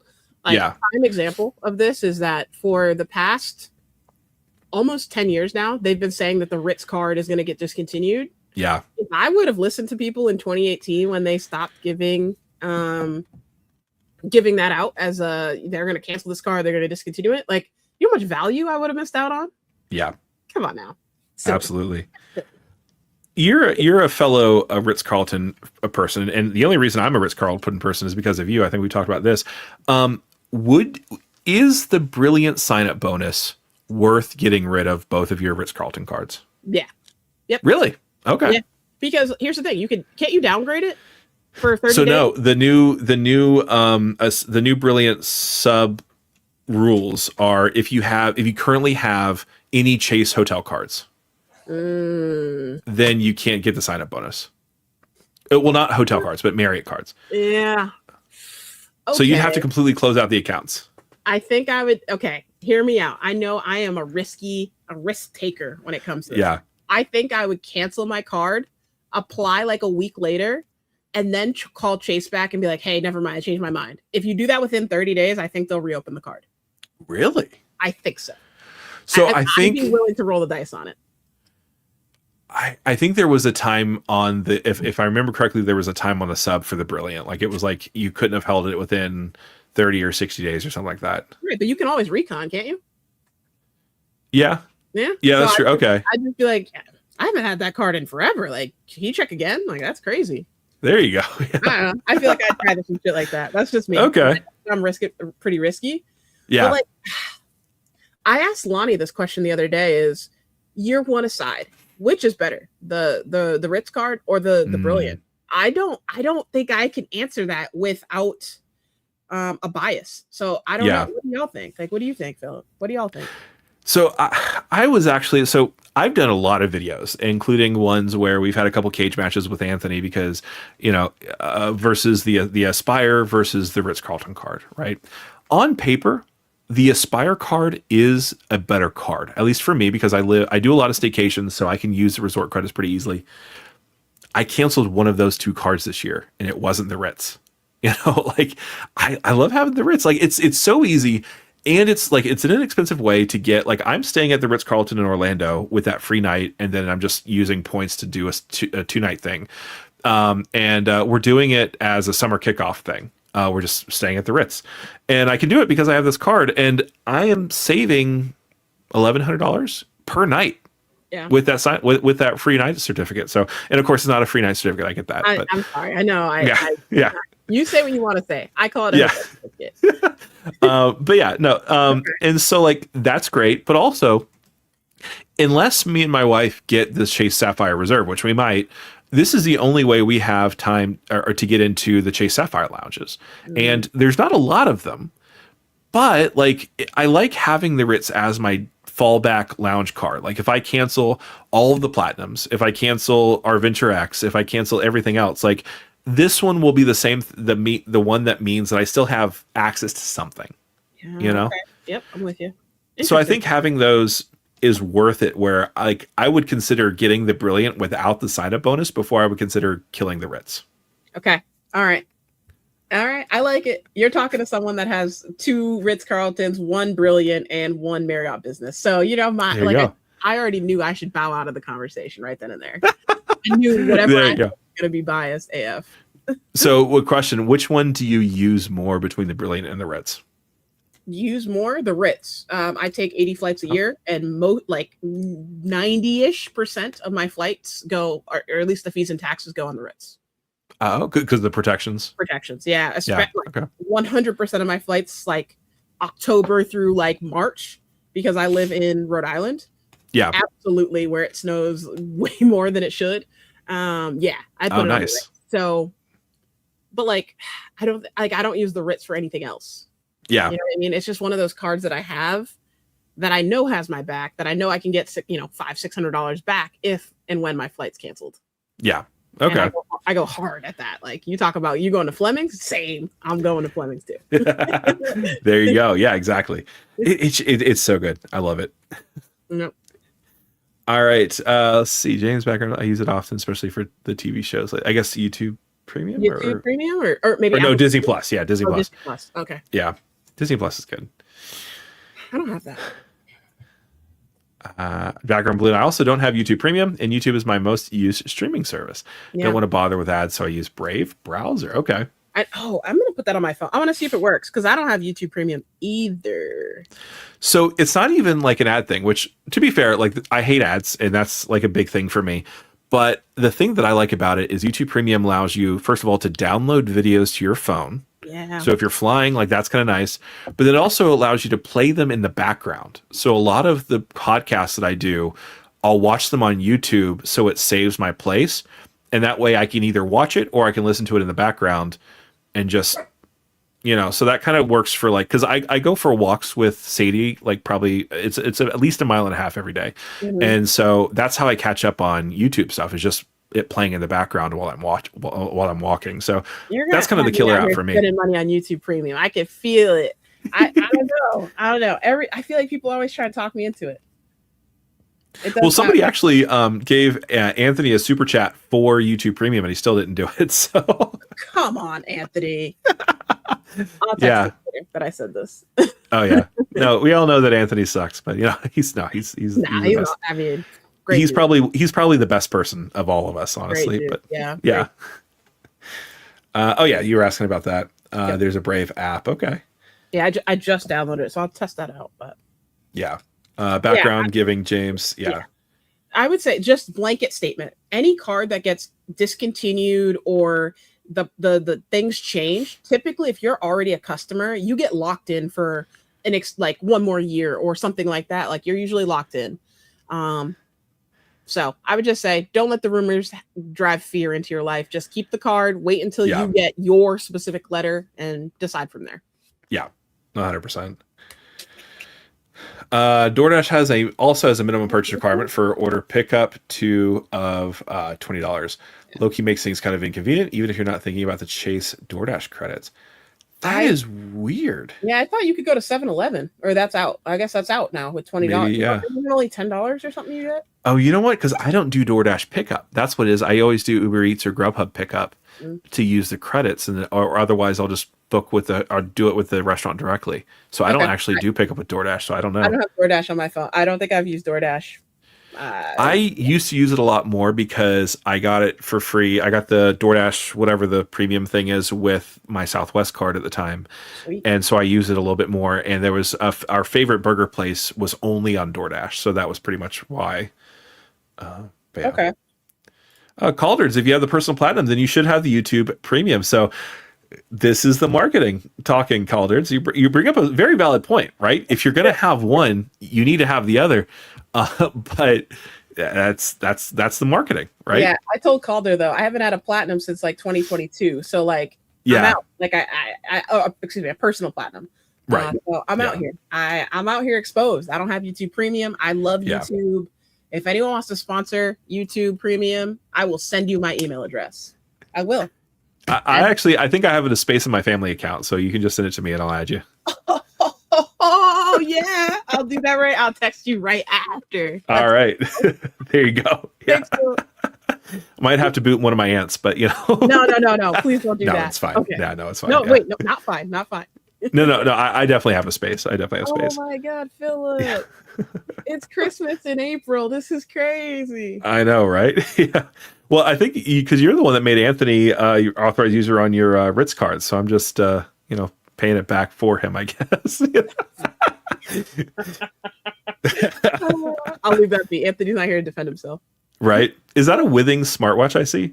This is a Withings smartwatch. How do you know that? Yeah. I looked at them for a while when I had an Android, and I was like, I kind of wanted one for a while, but I never got it. So I have an Android and I have an iPhone for my personal phones. Oh, okay. And it works on both. Like, this is the only reason why I got it. Yeah. Okay. Yeah, I love it so much. And I paid for it on a card that I was on a minimum spending requirement. Then I reimbursed myself from my HSA account. Yep. Yeah. I love that's the secret play, honestly. Like my wife and I, we had a lot of medical expenses last year, and so I boosted my HSA, and we all just it all went on a card, and then just reimbursed myself. Like that was so amazing. I loved it. It felt like free money. Like it's not, but it is kind of. Yeah. I mean, it does feel like free money, and I'm like, but if it's before tax, isn't it free? But that's girl math, I guess. I don't know. All right, so we got to fast forward down to the chat because we have a super chat of $5. Thank you so much. Ricky Godet. Phillip did a video yesterday saying you need the Amex Platinum. Do we need it or not? Which one is it? Video on this? I did. No, I can't with you. Well, no, okay. So I got to talk about it. So I believe in the video, I was pretty open about the fact that I only have the business platinum cards. But when I was traveling with Wells, having access to Clear, especially in Orlando, was kind of huge. Having access to Clear with TSA PreCheck was even better. So one thing that I saw, because we had access to touchless through Delta, but his ticket didn't have it. And so I wasn't sure, like, what that meant. Like, if I could go through it, or if I went through touchless and they were like, they banned me from the whole program. So I was like, we just did the Clear to TSA PreCheck just because I didn't want to worry with it. That was such an amazing experience because, like, the TSA agents were so nice, and like we actually had a Delta pilot was like helping us load the stroller seat in through the conveyor belt. Like, it was so nice. Beautiful. It was so amazing. And then we went into the lounge, and the only thing we did in the lounge was go to the family bathroom and change his diaper and feed him.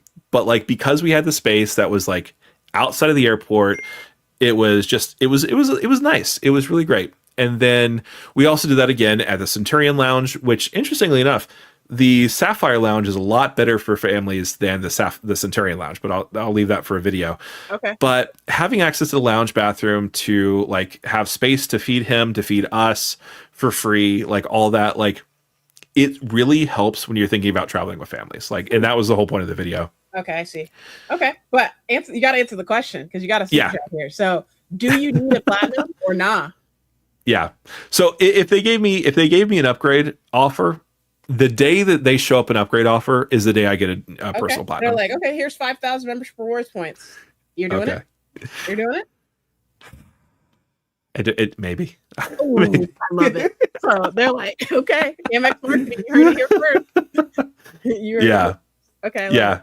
Good point. All right, let's go back. I got to go back to where I was because I think we're at the. Man, we are really behind. YouTube Premium comment 606 maybe.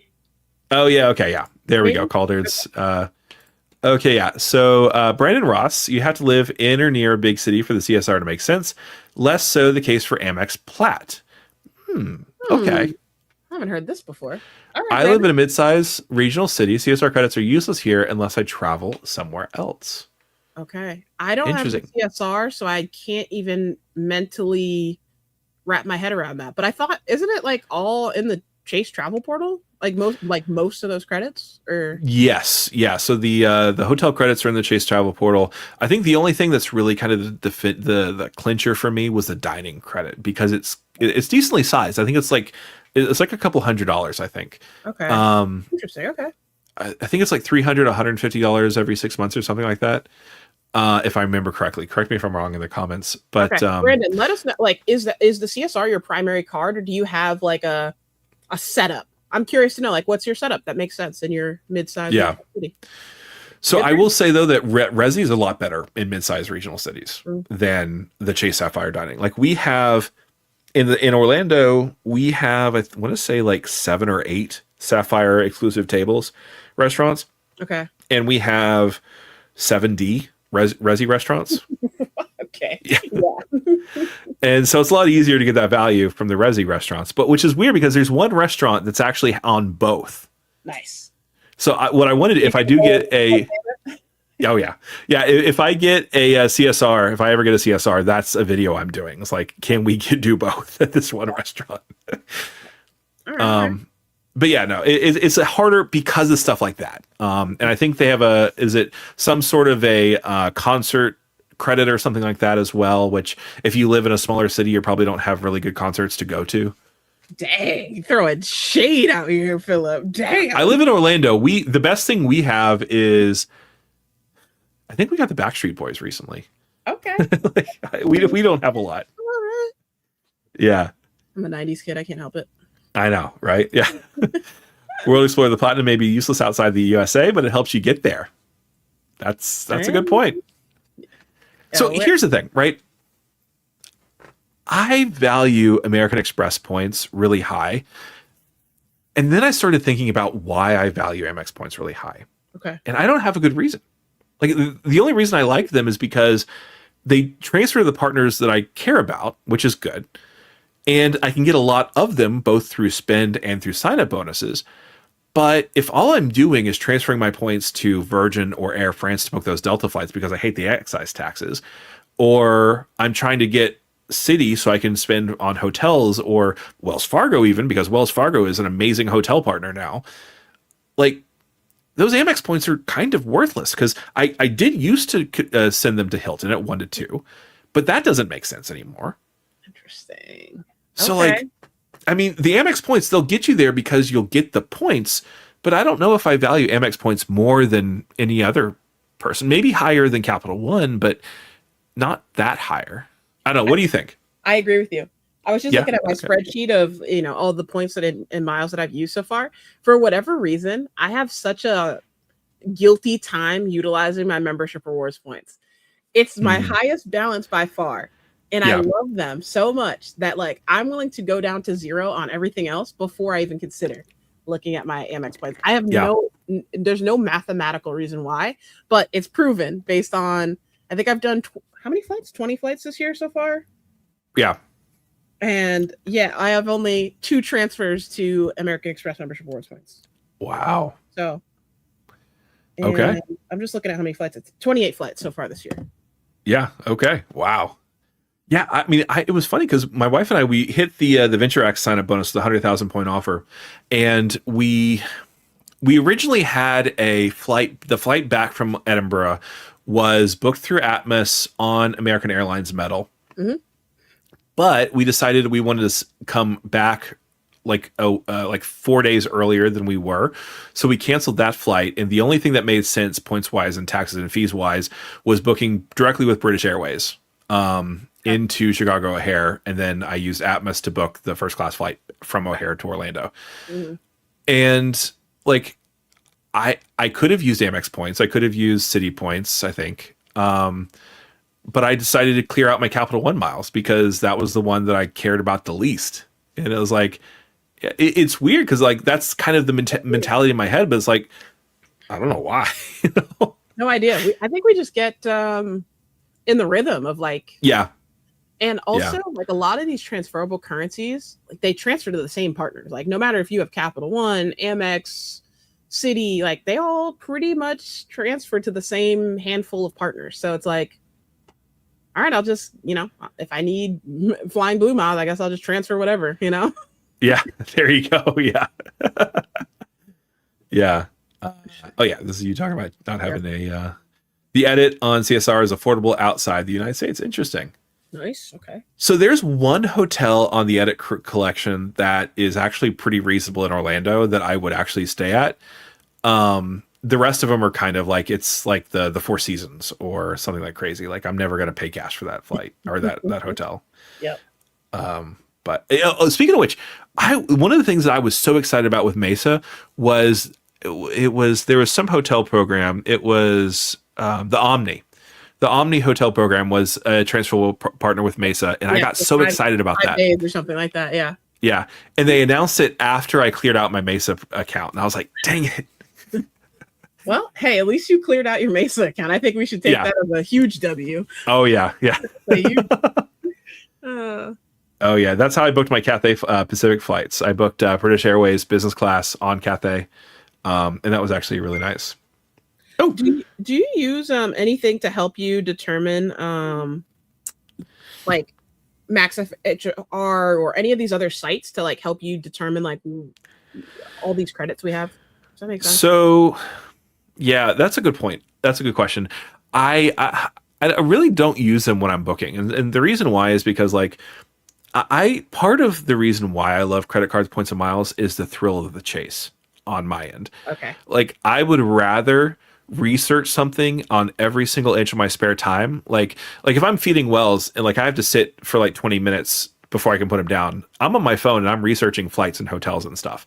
Okay. And like I just love the idea of booking every single thing like that, where like I would rather go through every single hotel app and look for the dates I'm looking at to see which ones are good, or like I'll check the Capital One travel portal or the Amex travel portal. Like I would rather do that than do that. Okay. And I do that enough that like I know kind of what I can expect. Like if I want to stay at the Embassy Suites in St. Augustine on the beach, I know that's going to be 85,000 point free night, or it could be $400 or $500 per night. Like just, like because I look enough at these places. Yep. And so like I don't really use them that much, but they are really good tools.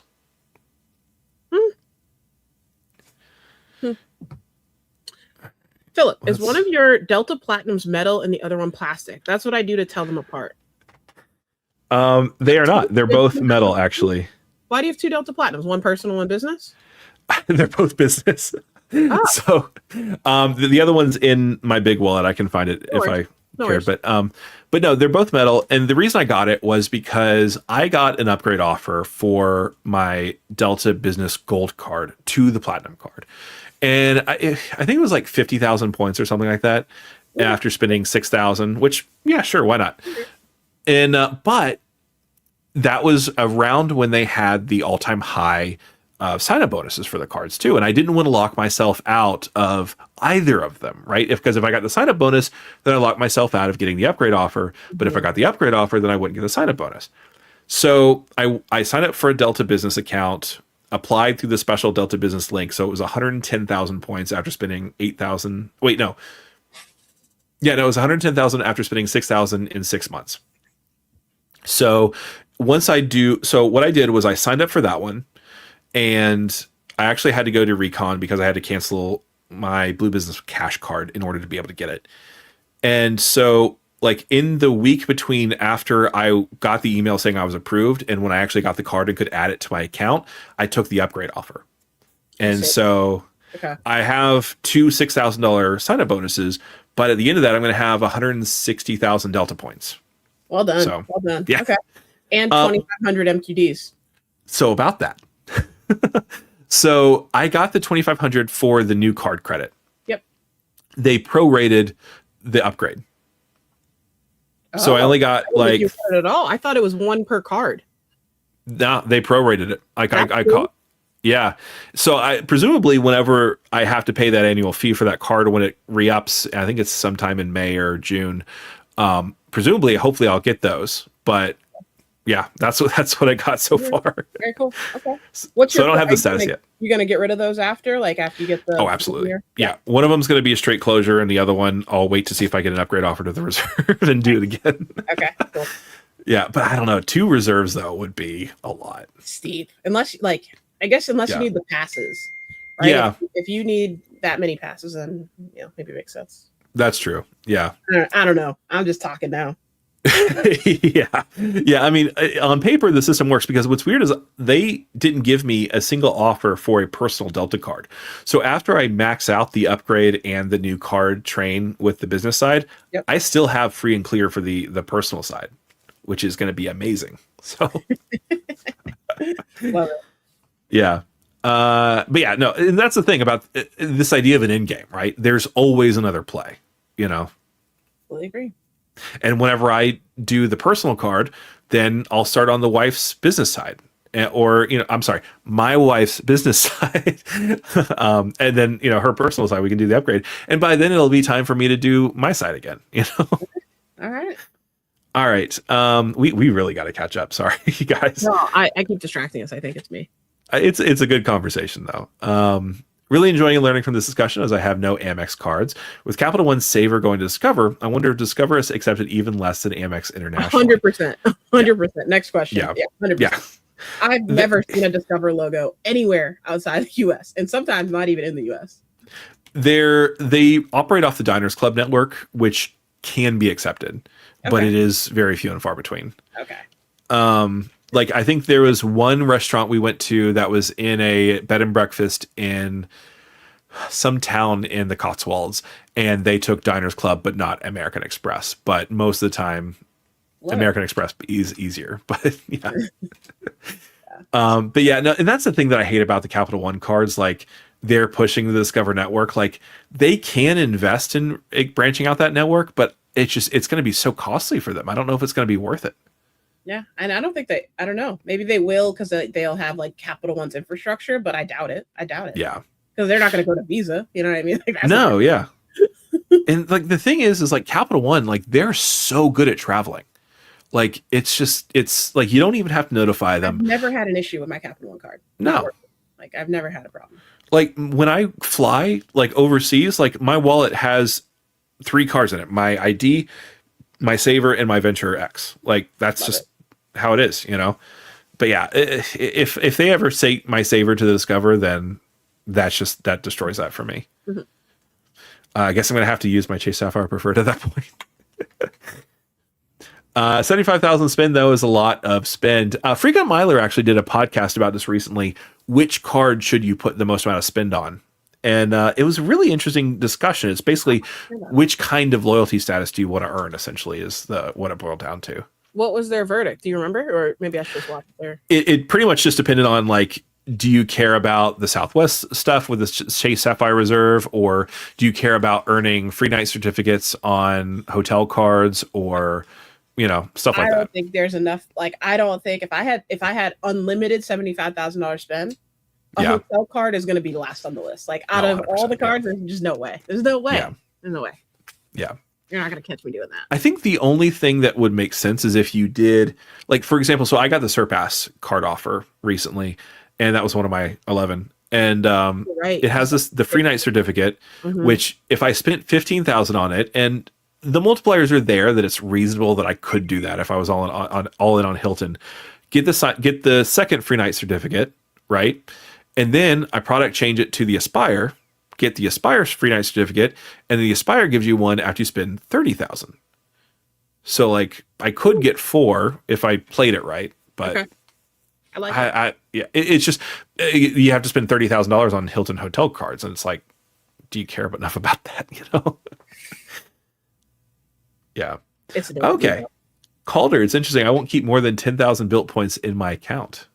I'm asking. So Calder's, Yeah, how you spending these down? Let us yeah. know. Did he answer you? I guess we'll find out. I asked, but I didn't see the reply. Yeah. Yet. Called her, holla at your girl. Yeah. But if you have to spend it anyways, why not? Then especially if you get hella value from it. Yeah, exactly. Honestly, yeah, the CSR would be a good one to spend it on. I really I was to the point where like it was reasonable. Like, okay, if I spend a little bit more on my business platinum card, I could earn free lounge access. Mhm. But I don't know if that's enough gravy for Right. trading for 1x back on like $20,000 worth of spend. Right. Yeah. Maybe I'll do a video on like how I spent $50,000 in. You 12 should. Yeah. That'd be a good one. Yeah. And what I would do differently. Yeah. Ooh, at Key, why not put it on a business CSR for a massive sub? There you go. You want to know why? Because I'm like 924. Let me see. Yeah, I can't get a Chase card till like, I don't know, 2047. I was thinking about September canceling. You what? Sorry. September 2027. Oh yeah, there you go. Yeah, Maybe I hold off. I think mine's like February 28th. So. Yeah, I don't think I could do it. Yeah, It's a year from now, a year plus. yeah. And like, I don't know if there's enough business cards that don't report to your personal credit that I could get to keep me interested for 2 years. Capital One, Bank of America. Yeah, like I could get the venture business one because that doesn't report to your American personal Express, credit. pretty much everything. Yeah. I don't know. Yeah, I don't know. Do I want to wait to try and get a CSR? And I already have like 10 Chase cards. Yeah. I just don't even think they're going to improve it. They're going to be like, girl, bye. Yeah. Well, okay. So I got an emailed offer for the United Explorer card, or not an emailed offer, a mailer for your pre. I think it was pre-approved or pre-selected. I forgot which one it was. And I was like, shoot your shot o'clock. Let's do it. So I scanned the QR code, and they're like, no, not for you. And it was the one that gave you like the status boost and stuff too. Like it was a nice offer. And I was like, sure, I'll trade that for that potential for, credit hit. Yeah, Sleepy Rod. I don't do my banking at Chase. Okay. I'm not going to say where I do my banking, obviously, but it's not Chase. So I just don't think I have a shot at getting CSR. Both metal. Love it. Yeah. Yeah. They kind of suck, but it's funny though. Like I don't like how heavy they are, but they're actually kind of pretty. Like they kind of have this like weird, like holographic kind of projection thing. It's really cool. Holographic. Oh yeah, when you put it in the light. Oh yeah. Okay, I'm playing around with mine. Yeah. Okay. Oh yeah, there you go. It's like, I think it's ball kind of pattern.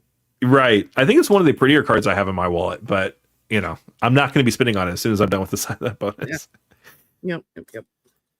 All right. Background balloon 11 in 26 alone. Here's me getting denied for everything left and right, at least on the personal credit card side. So you just have to have lower standards background. Like that's all it is. I got the Avon card. All right. Oh, I'm correct. So thank you, World Explorer.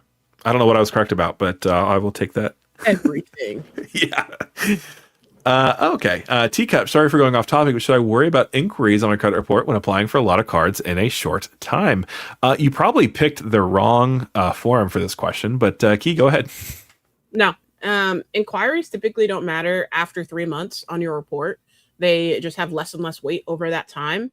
And then especially if you have things like like you're shopping for an auto loan or you're shopping for a mortgage or rent, they actually consolidate all of those inquiries. So you may seem like you have 30 or whatever the inquiries are, but they're really like when banks are looking at it, they're only looking at it a little bit differently. So no.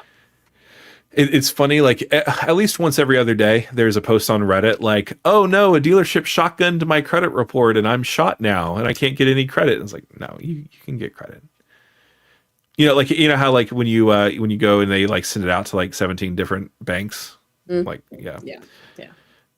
It's not the same thing, but I will say like inquiries, Citi's very inquiry sensitive, I think, right? Citi, yeah. Yep. So some banks are like Barclays will not give me anything. They wouldn't even give me, I think it was a Barnes and Noble card. And I was like, come on, guys. But yeah. Wait, you got declined for a Barnes and Noble card? I did. Yeah. Wait, why didn't we start talking about with that? No, I'm just kidding.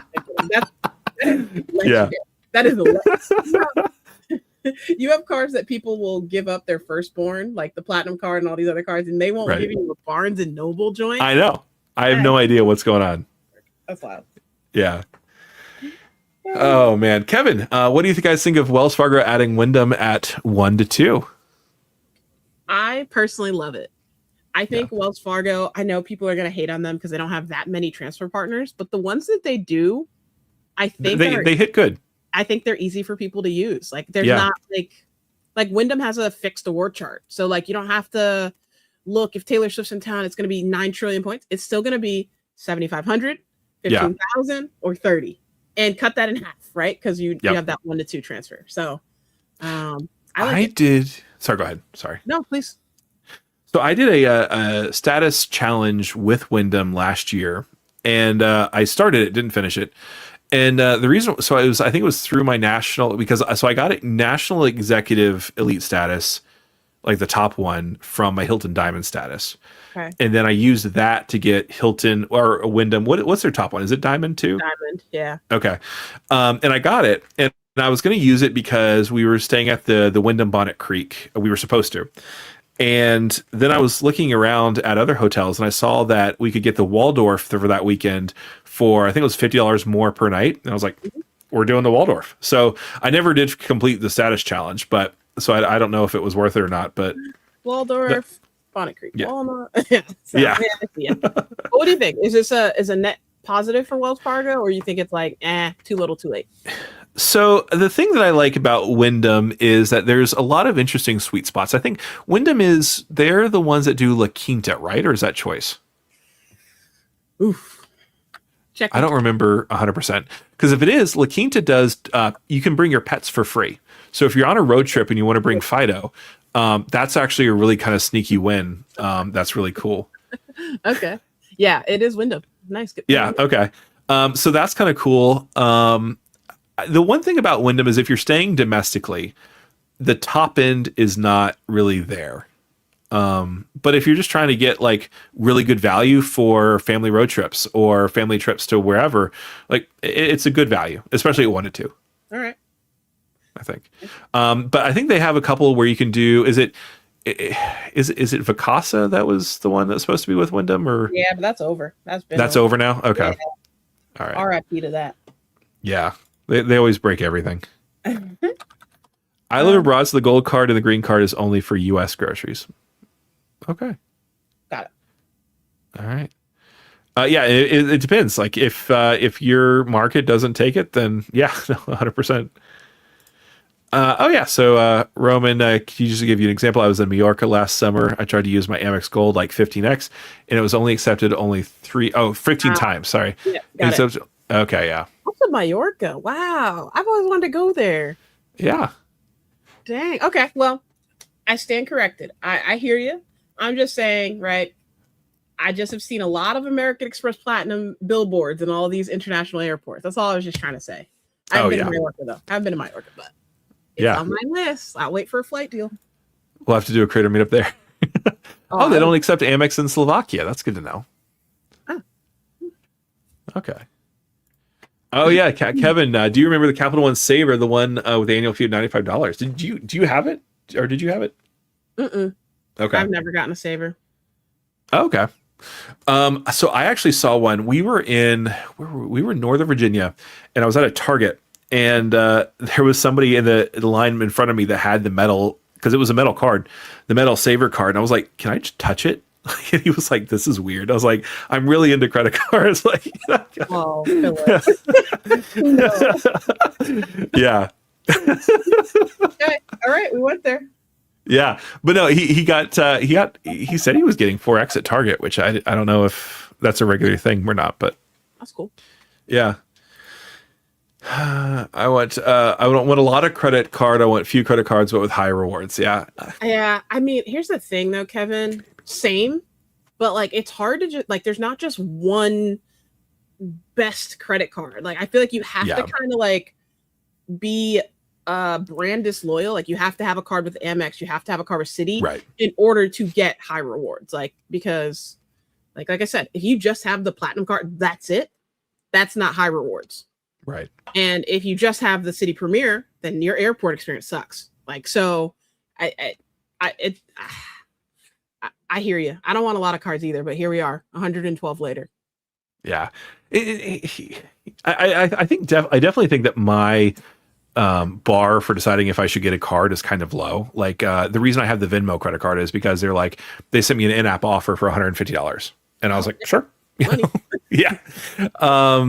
But yeah, like I don't know. Like I definitely don't need. I think I'm up to like maybe like I think I'm up to like 300,000 in open credit limits right now. Mm-hmm. Do I need that? Absolutely not. And if I do need it, Lord help me, there is so much wrong with me.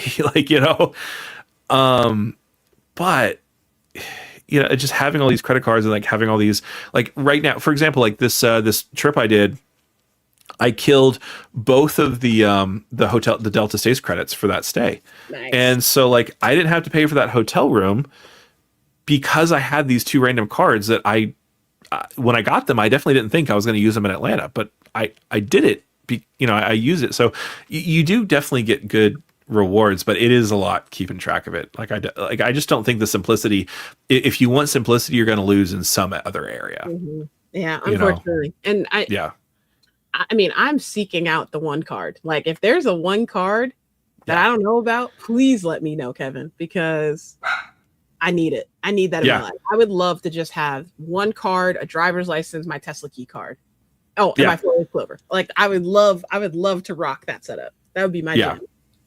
If I ever did a debate with Cesar, it would be about the platinum card, because when we were in Puerto Rico, he was like, there is no card better than the platinum card. And like, I get what he's saying, in that like, if you want to have the best lounge access, if you want to have, that sort of thing, like there's a very strong argument for that. But like when he said it, there was something in me, like just innately in me, that was like, that's not right. But like there was no one thing that, like, everything that he said was like, everything that you're saying is right. Mm-hmm. But I just don't think it's the best, the best card. Or, if there is a best card, I don't know. No. I would say the green is the best Amex card, in my opinion. I know that's hot, but yeah, I would say I kind of get it. Like, so here's the thing. I actually used the Lounge Buddy credit back when it existed. Same. Yep. And it was actually nice. It was really easy to use. Like I used it for 2 entrances into the club lounge at MCO, which if I only had 2 lounge accesses, I wouldn't use it. But it was for our very first international trip. I was like, I have lounge access for every other leg of my trip because we're doing business class tickets. Like I want this I want to use it. So it was perfect for me. It was a really great experience. Like I could just book the lounge in advance, and they changed terminals that we were flying out of, so I had to change which lounge we were accessing, and I just emailed them, and they took care of it the day of, which was amazing. Nice. Like it was a great credit. Now that went away, like I kind of hate it a little bit more, but paying $150 for free clear, not bad. Not bad. Yeah. Not bad.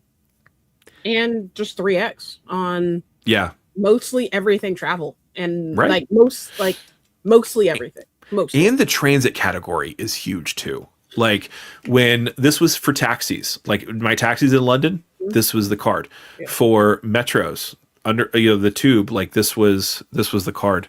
It's a great card to keep with you if you're in a city that takes American Express. True. Yeah. Okay. Because at Paris, they won't take it. Like like the metro system in Paris, you can't use it. So, but yeah, no, it's a great card for that. Especially like if you live in a large city, you need to have the green card. Like it. I like it. All right. James is going to keep his, was it Blue Cash Preferred? I think that was the one we were talking about. Yeah. Yep. In background, didn't see the comment. Okay. So at one point you could download YouTube videos on your Brave browser.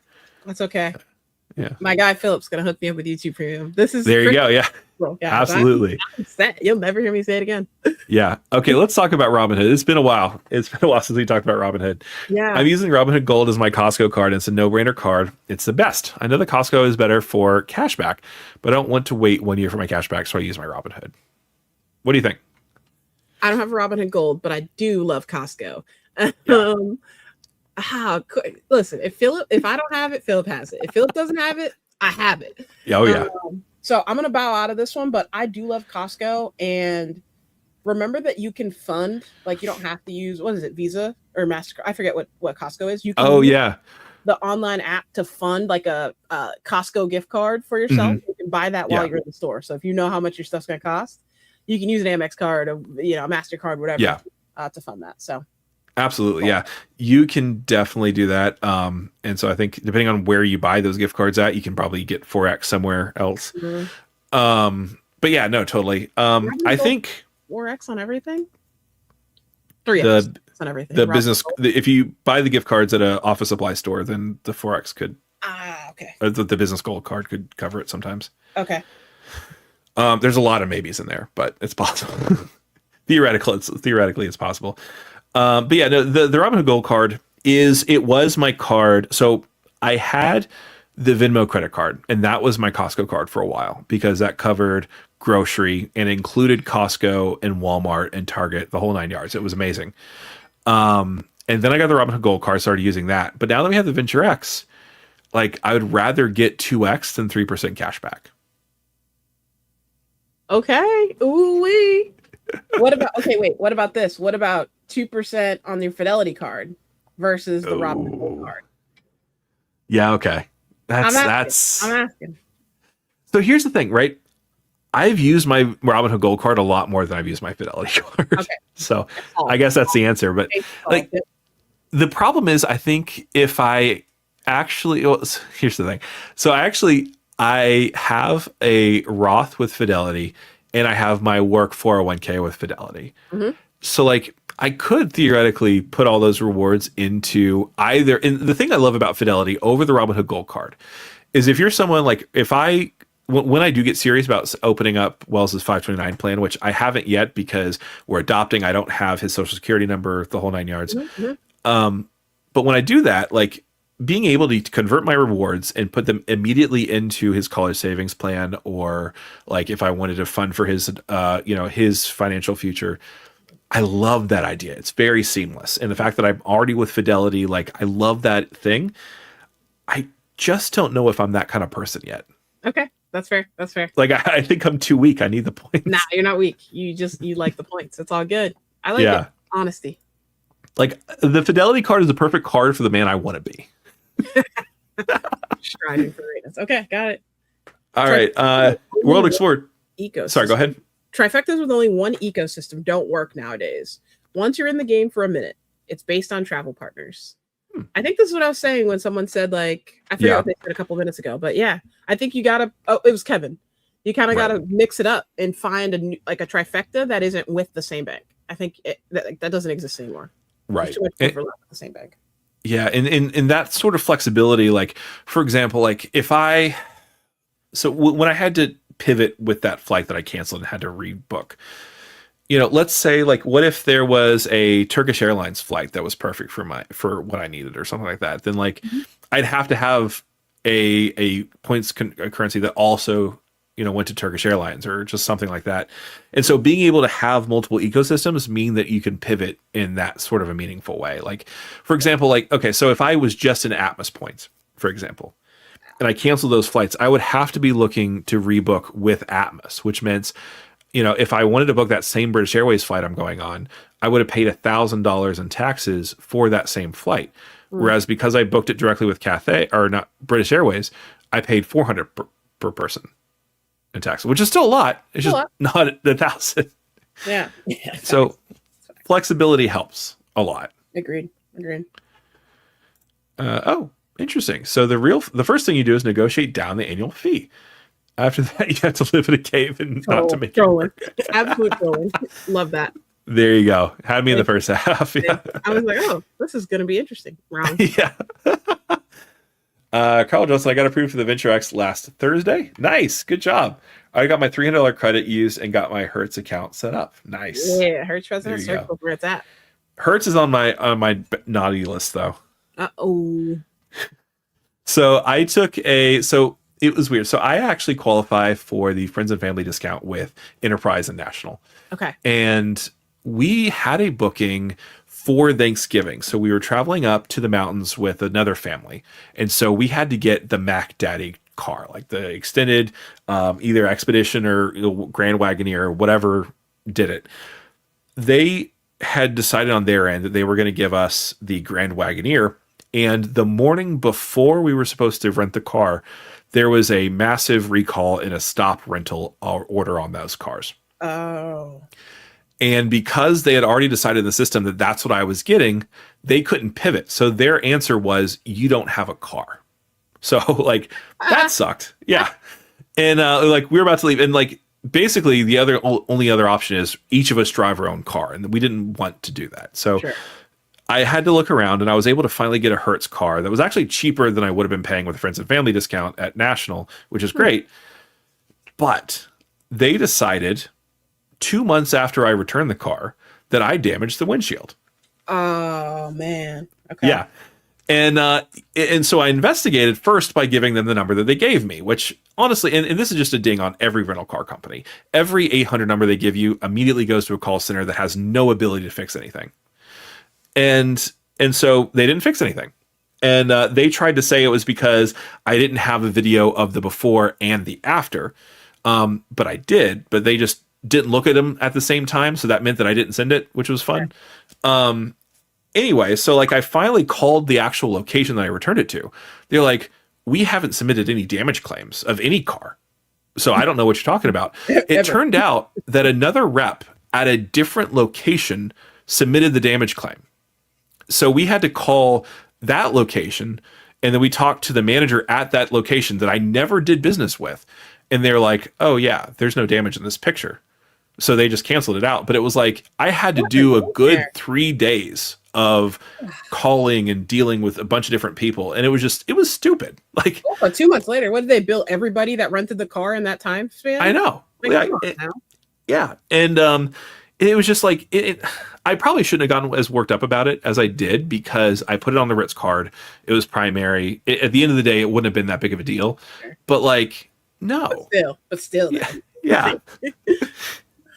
Also, that's wild that they can even like McDonald's that you've never visited can just say like, oh, you owe us for a Big Mac. Like that's crazy. I know. That's crazy. Like, it's so crazy. Yeah. All right. So let's see if I can fast forward a little bit because I want to make sure. Do you have an out time that you need to be done by? Nah. But let's answer all the questions if there are any. I'm sorry that we just keep vibing. I don't know. Every time it's always this has been a fun conversation for sure. Thank you. Yeah, I agree. Yeah. All right. Define small town background. Relatively speaking, Sacramento is smaller than San Francisco Bay Area. Rolling right now. Next. Yeah. Rolling. Oh, yeah. Callers, I want the Delta miles. Okay, so for Amex, you want the Delta miles. Recently bought Hilton points at 0.5 cent per point instead of transferring from Amex. Yeah. Sure. Yeah, because if you buy the points, you get to earn points on the point purchase, right? Or alternatively, just cash out the Amex points, which you can do, and then pay cash for the Hilton stay. Get the 34 or whatever it is points per dollar on that stay, and then also reimburse yourself with the points. I don't know. You can do it either way. But yeah, no, 100%. The Delta miles I get. If you want to book directly, and sometimes you have to, like, unless you want to go out at 10:45 p.m., sometimes you have to book directly. Like, Sure. I get that. And this is how I use like the 35% points rebate. I know we were going to get into that. We probably have to do another time for that, but Yeah. like when I need to acquire Delta miles, I'll use the travel portal, whether it's Amex, Chase, you name it, Yeah. because that counts as if it's a cash flight, and I'll take that anytime. Absolutely, yeah. Nice MQD boost for sure. Double Lulu, yeah. There you go. So here's the thing: I loved every single thing I've bought from Lululemon, but I can confidently say I never would have bought any of those things if it weren't for the Platinum card. Mhm. Yeah, I mean, I have same with the Saks credit. Like I was like, I'm buying stuff that I don't even need, but yeah, I like Saks though. I'll tell you that. I now get some stuff from Saks because of the Saks credit, or because I used to have that. The stupidest thing I ever bought at Saks, the last credit. So I've killed this 6-month credit before I close the card. The only thing that they actually had in stock and could ship out was it was a $45 workout towel. And the reason why it was $45 was because it had activated charcoal, which is stupid, like objectively stupid. But it was like, you know what? That's the only thing they'll ship me. It was not going to cost me anything. I'm going to get a $50 workout towel. It is the nicest workout towel I have ever had in my life. Okay. But would I have ever spent $50 for it? Absolutely not. Yeah. The things I used to buy with Saks are these t-shirts right here. Kiehl's. I think that's how I say the name. It has like some nice face lotion and some eye cream. Oh yeah. That stuff is nice. I won't lie. But you can get it cheaper at like CVS or wherever they sell that stuff anyways. Right. And then I got a couple of skillets that I use upstairs. So nice. Yeah, their kitchen department was really good. Yeah. So that's true. I got some nice stuff, but like it's stuff that I was like I was spending every 6 months, maybe an hour and a half to 2 hours, just like finding something that wasn't like socks. Oh yeah. I could have got $50 sock or whatever, but yeah. I think Ben Hedges was like, he got merino wool socks and was like really proud of that. Like, all right, sure. No way. It's funny though, because when I looked for the socks, they only had size 6 socks. And I was like, well, that's not going to fit me. So, that's out. Yeah. Maybe I can put like my big toe in one and just call it a day. Brandon, I'm not in the Chase ecosystem at all yet. There we go. Also travel portal Averse. That's a whole other video. Yeah. Only have 3 personal cards and 224, but working on it. Chase dining credit options don't exist out here. Resi does. Okay. Mm-hmm. Interesting. So what you're telling me is you want an Amex Gold. But it's preserving 524 slots. So. Oh yeah. Okay. Sitting tight. Yeah. There you go. Honestly, it is surprising they don't have the Resi credit on more of their business cards. I agree. Yeah, the business gold, I feel like needs it. It has a 4X dining category. Yeah, absolutely. Which is weird because my business gold, like I haven't actually had 4X as a dining category on that card in a while. Oh, okay. Just because I use it. Software. I bought my MacBook on that. And then usually just I think I did that with tolls at one point. Okay. So okay, love it. Yeah. All right. So there's a Chase. There's a place for Chase in my future setup, but when assessing my roadmap, using the CSR effectively requires 1, first of all, using the dining credit, and 2, natural use of high-end hotels. For now, I do neither. Okay. That's a good way to sum it up. Yeah. I love the self-reflection, Brandon. I love that. Yeah. Good job. You need a YouTube channel too. Yeah, good. All right. Wish Discover had merchant offers too. Oh yeah, that would be great. They used to. They pour one out for Discover on those. I can imagine that Capital One will fix that. eventually, just because Amex is making so much money off of it. Yeah. Less of a hassle to activate Amex, Chase, and City. Yeah, make it really easy to activate merchant offers. Yeah, the one thing I hate about Capital One, like those Capital One offers with the card, are really, really solid. It's just you have to remember to check it, and it doesn't even work in the app. Like it takes you to a browser in the app, which is even worse. And then you have to click from that instance into the store and then make your purchase, which is like, it's just the mobile experience for that is stupid. Yeah. But A lot of steps. yeah, I hate Capital One offers. All right. Color transfer bill points to Hyatt will likely use Hyatt top up balances or more likely United. Yeah. There you go. Yeah, United is solid too. I think you have to have a card, and it sucks because they're not going to give me one. But I tried the United debit card because you do get some bonus if you spend $10,000 in a year on it, but they wouldn't let me fund it at all. That's tough. So yeah. Damon can't self change FHR nights. Oh yeah, it got to cancel, which would cause a clawback if you booked in an earlier period. Yeah, that's true. Yeah. That's going to be the case though with any of those. Like if you future book something and you're like, dang, can't make it. That's always going to be a struggle. Especially like when I start canceling like my business platinum card, it's going to go away in I think this month actually.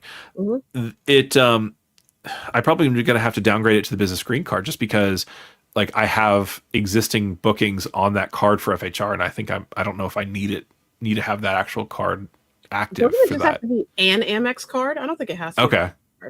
I'll double check on that, but I think it just has to be American Express Platinum. Okay. Let me check. Well, that would save me whatever the annual fee is for the business green. So. All right. I received an offer from Amex Business Gold, $125,000. Nice. Spent $15,000 for 3 months, even though I had this card before and upgraded to business platinum. Yeah, they will throw business cards at you until the end of time. Like they're good about that. Mm-hmm. Yeah. Yeah, you just have to use any American Express card. Yeah. Oh, okay. That's good. All right. Good to know. Yep. All right. So I can cancel that. Oh, here we go. I booked 2 nights at Intercontinental for $829. Okay. Got back $300. Which Intercontinental? I'm curious. Got back $300 travel credit, $250 edit credit, $250 HG credit. Wow. That's amazing. That is amazing. Wow. This is awesome. They have an IHG credit? It's a limited time thing. It's like, I think it's through the end of this year or next year. Okay. Very cool. Dang. Yeah. Wait, so 500. Wow. That's nice. $800. Yeah. They're giving out $800 on the car. How much is the CSR? The CSR is $795, I think, if you don't have an authorized user. Yeah. Okay. Yeah, you can do it.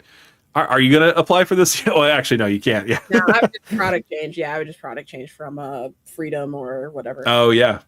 That's nice. Okay.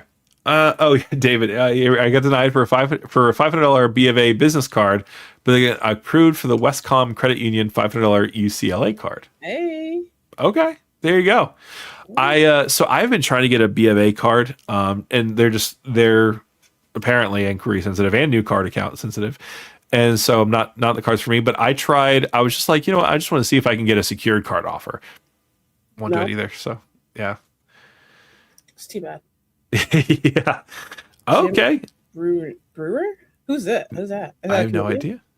Brad. But he's tomorrow, so that's good. Right. And Brad William in May. Good job. Yeah. Drive safe or Uber safe or whatever you're doing. There you go. My current setup is 2 of my City Custom Cash groceries and dining. If I hit the $500, I'll switch to my City Strata, no annual fee, which I product change for my 3rd City Custom Cash and Robinhood 3rd. Look at this. I actually have this as a cancellation card, y'all. Whoa. Half like this is something that is no longer in the setup. There you go. Yeah, I could have product changed it to a custom cash, but like I'm going for convenience and having extra cards on me or extra things in my wallet or extra brain capacity I need.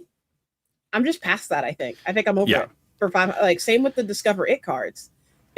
After the first year, I'm out. Same with the Freedom card. Like I can go on and on about like they're just out of my brain. Like I'm just not doing the hustle I used to Right. do in my 20s. Like I'm out. I'm out. Yeah. Yeah. I definitely like, I get the game. I don't do it. But the Strata doesn't have full access to the transfer partners, right? No, it does not. Okay. It So has I like, guess this would be a cashback setup then. yeah. Yeah. But still good. Yep. Yeah. All right. The Palladium card is probably, okay. The closest card to the perfect card. Good catch-all, good protections, good point system, opportunities to earn many points, MasterCard, etc. Okay. Palladium's pretty good. I'll have to The look Palladium's at- pretty good. I applied for the Palladium first. I wanted the Palladium, but I got this. And with the points boost, it's 2x on everything, 4x on groceries, 3x on travel. Not bad. Mm-hmm. But yeah, no, the Palladium is a good card if you value built points. Okay. I think they denied business card because I'm using a lot of 0% financing cards. Yeah, that'll hit your utilization. Good, David. Nice job. I hope you have a plan to pay them off in whatever month that those end. But yeah, great work. I love maximizing a good 0% offer. Oh yeah. It's funny because I mentioned that on a live with Spencer. I think it was Spencer. And they were talking about how dangerous it was. And I was like, yeah, I guess I get it. What do you mean dangerous? So what does that mean? So like, I think what their point was, and Caleb Hammer talks about this a lot too, is a lot of people, if they're doing it to start paying off credit card debt, they move the debt to 0% interest. And then instead of just not spending on the card, they just rack up the original card again. And so like, I get that. All right. But yeah, like I have 3 0% interest financing cards right now. 2 of them are businesses though, David, if that helps you. The Blue Business Plus does not report to personal credit. So that's good. And the Chase Inc. is unlimited is what we got. And that also does not report to personal credit. So that's nice. I just have the Discover It and the Bank of America Customized Cash red card. Nice. Those are both. Actually, I have 2 Discover It's now. I just got actually, and so I'm going to recycle that. For the club. Yeah, we're doing new windows, and that's going to go on there. So beautiful. But yeah, no, I love the 0% game too, and it's just you do have to be careful. But if you're responsible, like I always try to pay it off the month before it's supposed to be paid off, just to make sure I'm good. But I'm probably being overly sensitive. That is a lot. Yeah. Nope. I pay it off the last possible day. There you go. Yeah. I love Apple Music and never use Lyft. Okay, yeah. There you go. Took me a while, but I found both. There you go. Oh, I love those. Thank you. Those are cool. The only thing I did with my Discover cards is I think I got the let me see if I have it here. I got the Donna Discover one. So which one? Oh yeah, that's nice. I like that. Yeah, it's nice. And then I have just the standard regular one for the other one. Let me see if I have that pulled up here. I really need to organize these things better. I just kind of put them there. Let's see if I found it. Apple Music. Never used Lyft, really. I think I prefer Lyft over Uber. I don't know why, but I think I connect with my Marriott account. Is that true? And also my yeah, it does. That's right. Or maybe it's my built account. I can't remember, but sometimes yeah. I know exactly what you're talking about though. I love this. Yeah. I know I'm in the minority on that one. Yeah, no, I usually default to Uber because I usually have an Uber credit that I have to kill if I'm traveling. Mm-hmm. But yeah, Lyft, you got to check both prices if you're bargain hunting. But then this is the other one. OG. Okay. Yeah. So, all right. Let's get back. I'm switching, James. I'm switching to a cashback setup, but when traveling, I'll either use a Robinhood or the CSB. Yeah, the Robinhood Gold card is low key a really, really good travel card. No foreign transaction fees, no annual fee. Which I got it. Like if I say it has an annual fee, everyone's like, "Well, it doesn't." Well, actually, it doesn't have an annual fee, but it does, guys. Come on. But yeah, so $50 annual fee. No foreign transaction fees, 3% cash back on everything. And if you're overseas, primary CDW. There you go. It's secondary in the United States. But I like that. Calder's got a $45 bow tie. There you go. Yeah. Oh, from Saks or from Lululemon. Yeah. Okay. And then Brandon says he already has the Amex Gold. Okay. All right. Yeah. The CSR $250 Porto credit is money. Edit credits ain't it. Yeah, a lot of people, when they talk about the CSR, the edit credits kind of feature pretty heavily. Mm. I think we did it. We're down at the bottom. Yeah, there we go. James, I don't want a complicated setup. Yeah, he just wants simple. I mean, you could be simple and you could just get get the City Shredder Premier or something like that. Yeah, Wells Fargo is another contender. Yeah, and then it sounds like the Robinhood sounds like a contender as well. It is. Like, if you're a team cashback, it is hard to beat that one. Mm. It really is. So, but yeah, I guess we did it. We just have Y. I don't know what the Y is about. Maybe it was... I've used Lyft. I was just reading someone's comment. Maybe that was the Y. Oh, yeah, maybe. Yeah. No. Please. I go there. All right. Too much. Yeah. All right. Well, we have caught up. A special thank you to John again for becoming a YouTube member and for Ricky for calling me out on my BS. But thanks so much. I love it. I'm going to watch that video right after this. That's so yeah. I mean, it's. I love the benefits, and I know Anthony, he has done a number of videos about how you can get kind of close to the benefits with a couple of different other cards, and he's not wrong. It's just the Platinum card does give you a lot of benefits if you care about those sort of things. But the question is it worth it for $895? And for me, at least for the personal version, I've said no. But I also do have a crutch. It's 2 business cards. Mm-hmm. And for me, it's definitely been no for the personal side of things, and business side, we are trending towards no as well. But more to come on that. Yeah, more to come. Yeah. Make sure you're subscribed to Key if you're not already, because she always has some really great takes. You're doing some really great travel stuff too. I think, is it members only videos that I've been seeing or something like that? Or yeah. Okay. Yeah. Thanks. So yeah. So my channel members, every month I give a very detailed description on how many points and miles I spent, how much cash I spent, but then also insight into the rooms and the flights and things like that as well. So. Yeah, and those are really great insights. And honestly, in Key, that's one of the things I love talking with you, is because you have so much experience when it comes to flying and hotels that like intimately a lot of stuff that I just don't like. I don't even know the questions to ask, and you're just like, oh, I already know exactly what's going on. Hey, listen, we all have our expertise, and Phillip, there's just so many things that you do so well that thank you. We can be here for a whole nother day. So I appreciate you having me onto your platform. You are absolutely killing the game, and you too also have unique perspectives on this as well. Thank you. I appreciate you. Well, anyway, and while we're appreciating each other, we definitely have to make sure that we're appreciating the 78 people that are on right now and have obviously already hit the like button. But yeah, no, if we couldn't do this without you guys. Like, there would be no point to doing it without, everyone here and all the wonderful questions and all the wonderful suggestions here. Like, you guys are the reason why we get to do this and the reason why it gets to be fun. So thanks so much for being here, every single one of you guys. And thank you again also for going immediately over to subscribe to Key, because she's awesome. And then also make sure to add her membership. But is there anything else you want to talk about before we close out? I think regardless of your decision, whatever card is best for you, I just ask that you take a clearly objective point of view to make sure that it truly fits your real lifestyle, and not it's nice to go to Lululemon or it's nice to have edit credits, that truly it makes sense for you. That's all. There you go. Yeah, make sure. Jonathan's here. I'm in Barcelona. My Cap One Duo is still compelling, and my Saver MasterCard continues to work. There we go. Using Schwab debit card for cash. Yeah, that Schwab debit card is insanely good value. I don't have it. I use the Fidelity cash card instead. Yeah. 0 fees and everything. That is a good one. Everything gets reimbursed is what I meant. But yeah.